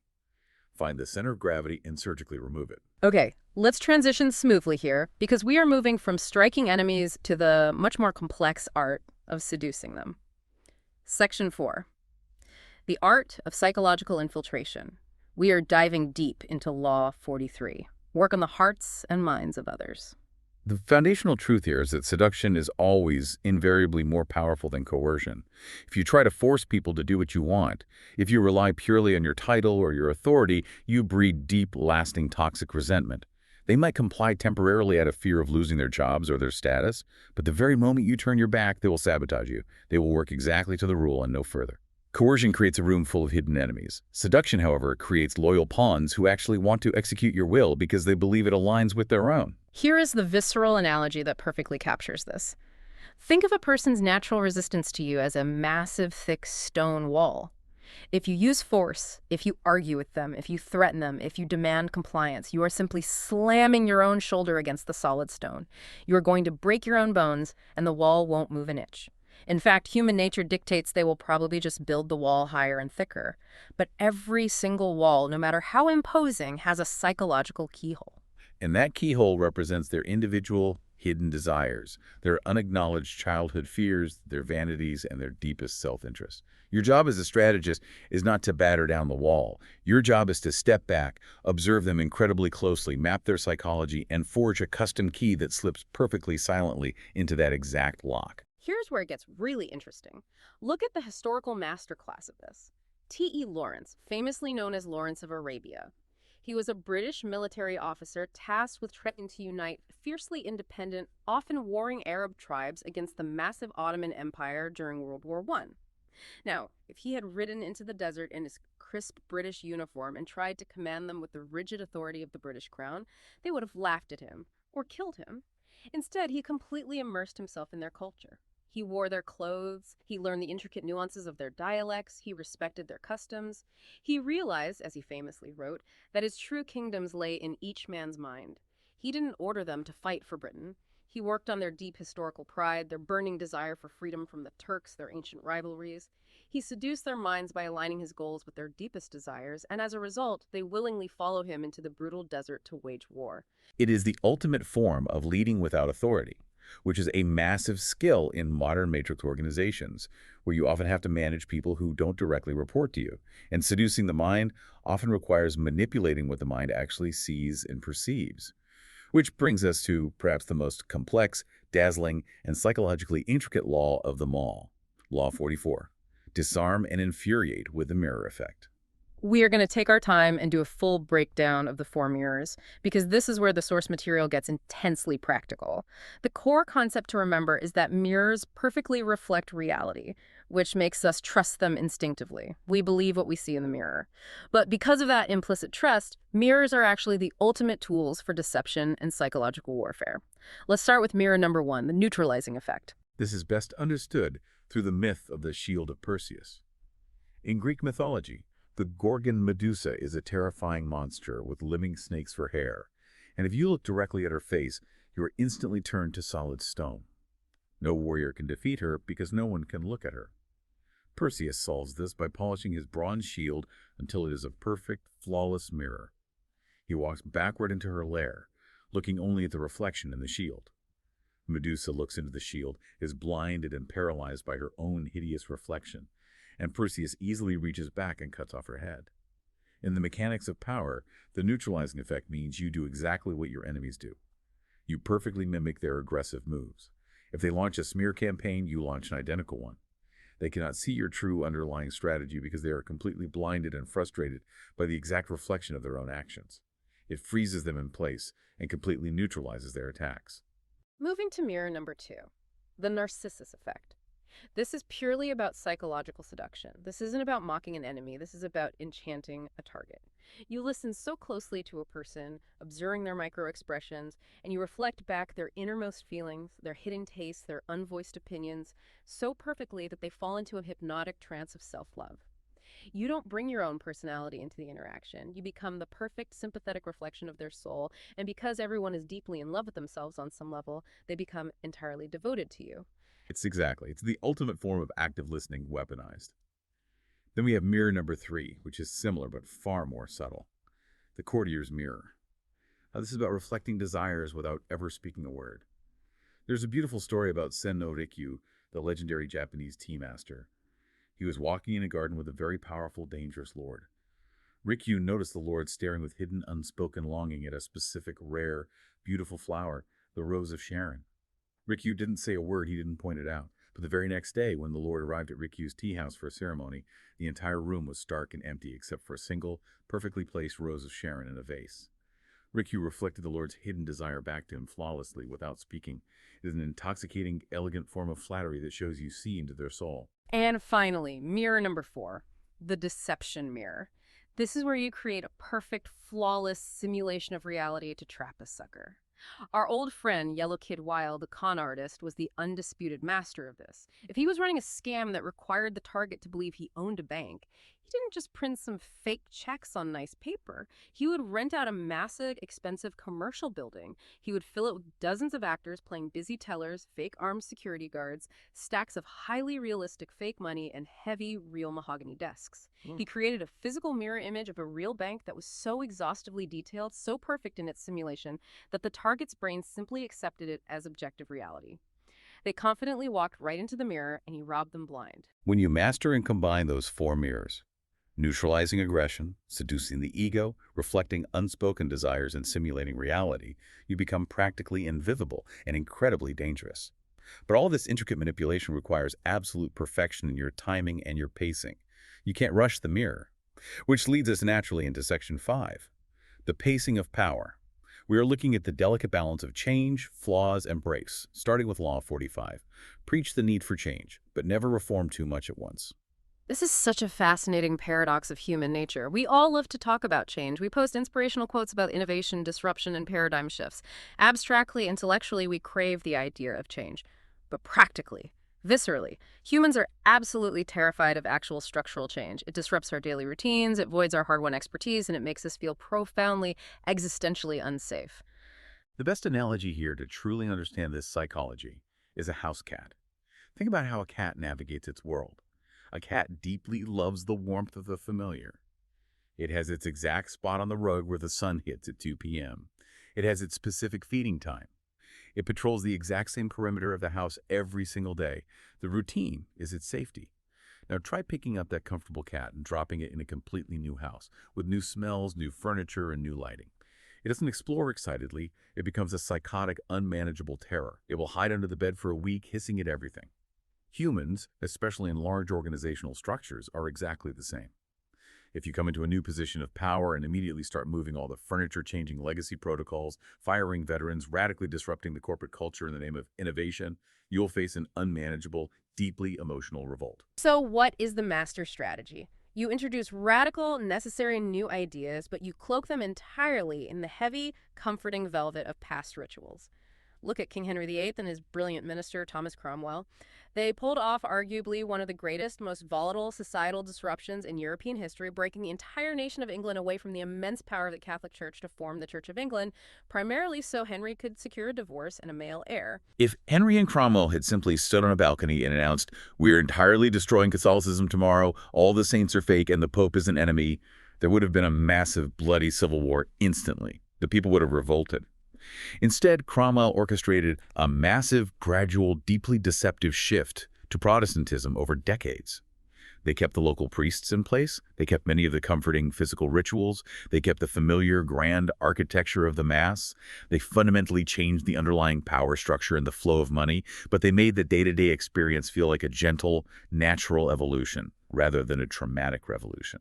They stroked the cat while slowly, imperceptibly moving its bed across the room. It's brilliant change management. And speaking of managing how people perceive you while you are changing things, let's talk about how to protect yourself while you are rising to power. Law 46. Never appear too perfect. Perfection is a magnet for the most toxic, silent, highly destructive emotion in the human repertoire, envy. When you appear to have no flaws, when you experience no visible weaknesses, no failures, and no struggles, the people around you inevitably feel diminished. Their own deep insecurities and inadequacies are magnified by the harsh light of your brilliance. And the danger of envy is that it is not loud. An envious person rarely attacks you directly.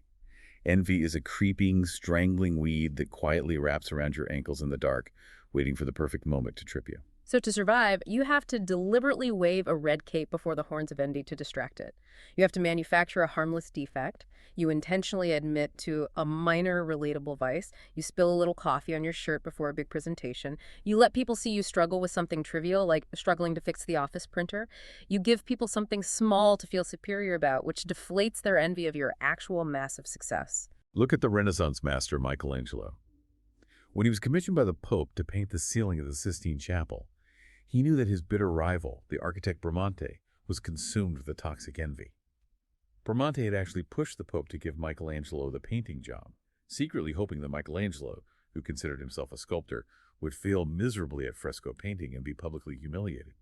Michelangelo knew Bramante was plotting against him out of pure, venomous jealousy. So Michelangelo didn't fight him publicly. He didn't brag about how great the painting was going to be. He accepted the monumental task, and then he loudly and constantly complained about how incredibly hard it was. He wrote poems about how his back was breaking. He played up his physical struggles, acting like he was barely holding it together, a miserable wretch. He let Bramante sit back, smile, and think the trap was working perfectly. Michelangelo gave him the harmless defect of physical misery. Meanwhile, in secret, he poured all of his genius into creating an undeniable, transcendent masterpiece. He used Bramante's envy as protective cover, and when the ceiling was finally revealed, the sheer, crushing, divine brilliance of the work utterly destroyed his rival's reputation. He let his art exact the revenge while he played the role of the humble, struggling, imperfect artist. That strategy requires immense, almost superhuman self-control. And self-control is exactly what is tested to its absolute limit in Law 47. Do not go past the mark you aimed for. In victory, learn when to stop. This is where so many brilliant people fall apart. The moment of ultimate victory is actually the most dangerous moment of your entire life. Success is a potent, intoxicating chemical cocktail. It floods your brain with dopamine, serotonin, and adrenaline. You feel literally invincible. You look at your recent wins and you think your specific formula is perfect and infallible. And that chemical arrogance is exactly when you make the fatal mistake. You push too far. Because you won the last battle easily, you overshoot your original goal. You invade that extra piece of territory, you demand that extra humiliating concession from a defeated rival in a negotiation, and suddenly, without realizing it, you create more enemies than you can possibly handle. You overextend your supply lines, both militarily in the historical sense and psychologically in the modern sense. You push people from submission into desperation, and desperate people fight back with nothing to lose. It is the timeless cinematic image of Icarus. His brilliant father makes him wings of wax and feathers so they can escape the labyrinth. They take off and they are flying. It's a total magnificent victory. The plan worked. But the altitude is intoxicating. Icarus gets drunk on the wind, the speed, and the sheer elevation. He completely forgets the original plan, which was just to reach safety. He ignores his father's desperate warnings. He flies higher and higher, too close to the sun. The heat melts the wax, the wings disintegrate, and he plummets screaming into the sea. To survive the game of power long term, you must possess an incredibly strong internal emergency brake. When you achieve your stated objective, you have to force a mental halt. You must step back, force yourself to wait until the emotional chemicals literally drain out of your brain and consolidate your gains. The greatest generals in history were not the ones who won the most battles.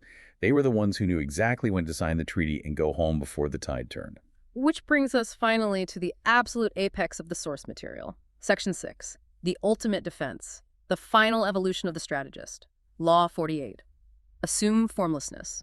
Taking a rigid shape, having a permanently fixed plan, or relying entirely on a single predictable strategy makes you a stationary target. If I know exactly what shape you are, if I know you always attack aggressively or you always retreat defensively, I know exactly what weapon to forge to destroy you. To achieve ultimate, unassailable power, you must remain fluid, infinitely adaptable, and completely unpredictable. Picture water pouring rapidly down a jagged mountainside. It encounters a massive, immovable boulder. The water doesn't stop and try to stubbornly smash the boulder to pieces. It simply instantly flows around it, finding the path of least resistance. Water has no constant shape, therefore it cannot be shattered by a hammer. Or picture the element of mercury. It is swift, it is highly toxic to its enemies, and it is completely ungraspable. If you try to hit a pool of mercury with a hammer, it just splatters into 1,000 perfect little spheres, rolls away, and seamlessly reforms. This concept is deeply rooted in ancient martial arts philosophy, and we see it perfectly illustrated in the historical world-shaping conflict between Sparta and Athens. Sparta was incredibly rigid. They were the ultimate, terrifying infantry machine, locked into an inflexible, deeply traditional military structure. They only knew how to fight one way, a massive, head-on collision of shields. Athens, on the other hand, was formless. They used their superior navy, their vast economic wealth, and their cultural agility to adapt. They refused to fight the Spartans on an open field. They shifted tactics, harassed supply lines, and struck where the Spartans are weakest. If you take nothing personally, if you keep your face a blank, formless mask, and if you never commit to a single, rigid ideology, your enemies will completely exhaust themselves, swinging widely as shadows. So what does this all mean for us today? It means the ultimate power is not a massive, heavy stone fortress with high walls. Fortresses, no matter how strong, can eventually be surrounded, besieged, and starved out. The ultimate power is absolute dynamic fluidity. It is the mental and emotional ability to become exactly what the specific moment requires, utilizing any of the previous 47 laws as tools, and then dissolving that shape the very second the moment passes. It is the profound realization that no single law is fixed, not even the 47 we just extensively analyzed. Context is king. Circumstances dictate everything. The master of power has no rigid shape. They are simply a mirror to the world, adapting to survive and conquer whatever environment they're placed in. And that brings it directly back to you, the listener. Take a hard look at your own life. How are you navigating your own environment right now? Are you rigidly holding on to past strategies that worked 5 years ago but are failing now? Are you sitting stubbornly in a fortress of old habits, waiting for the siege to finally break your walls? Or are you flowing like water, adapting seamlessly to every new contour and obstacle of your reality? I will leave you with this final, lingering thought to mull over, something the text deeply implies, but leaves to the reader to truly wrestle with. If total formlessness is the ultimate expression of power, if you become a perfect chameleon, wearing 1,000 different masks to reflect the world, perfectly mimicking the desires of everyone around you to seduce and conquer them, does a master of power eventually lose their own true identity? When the grand game is finally over and you take off the very last mask, what is actually left beneath it when you are finally alone? Wow. That is a heavy, incredible, slightly terrifying question to end on. A massive thank you to everyone for joining us on this intense, highly stimulating deep dive through the ultimate mechanics of power. Stay fluid out there, keep your pond perfectly still no matter who is trying to stir it, and we will catch you on the next deep dive into the source material.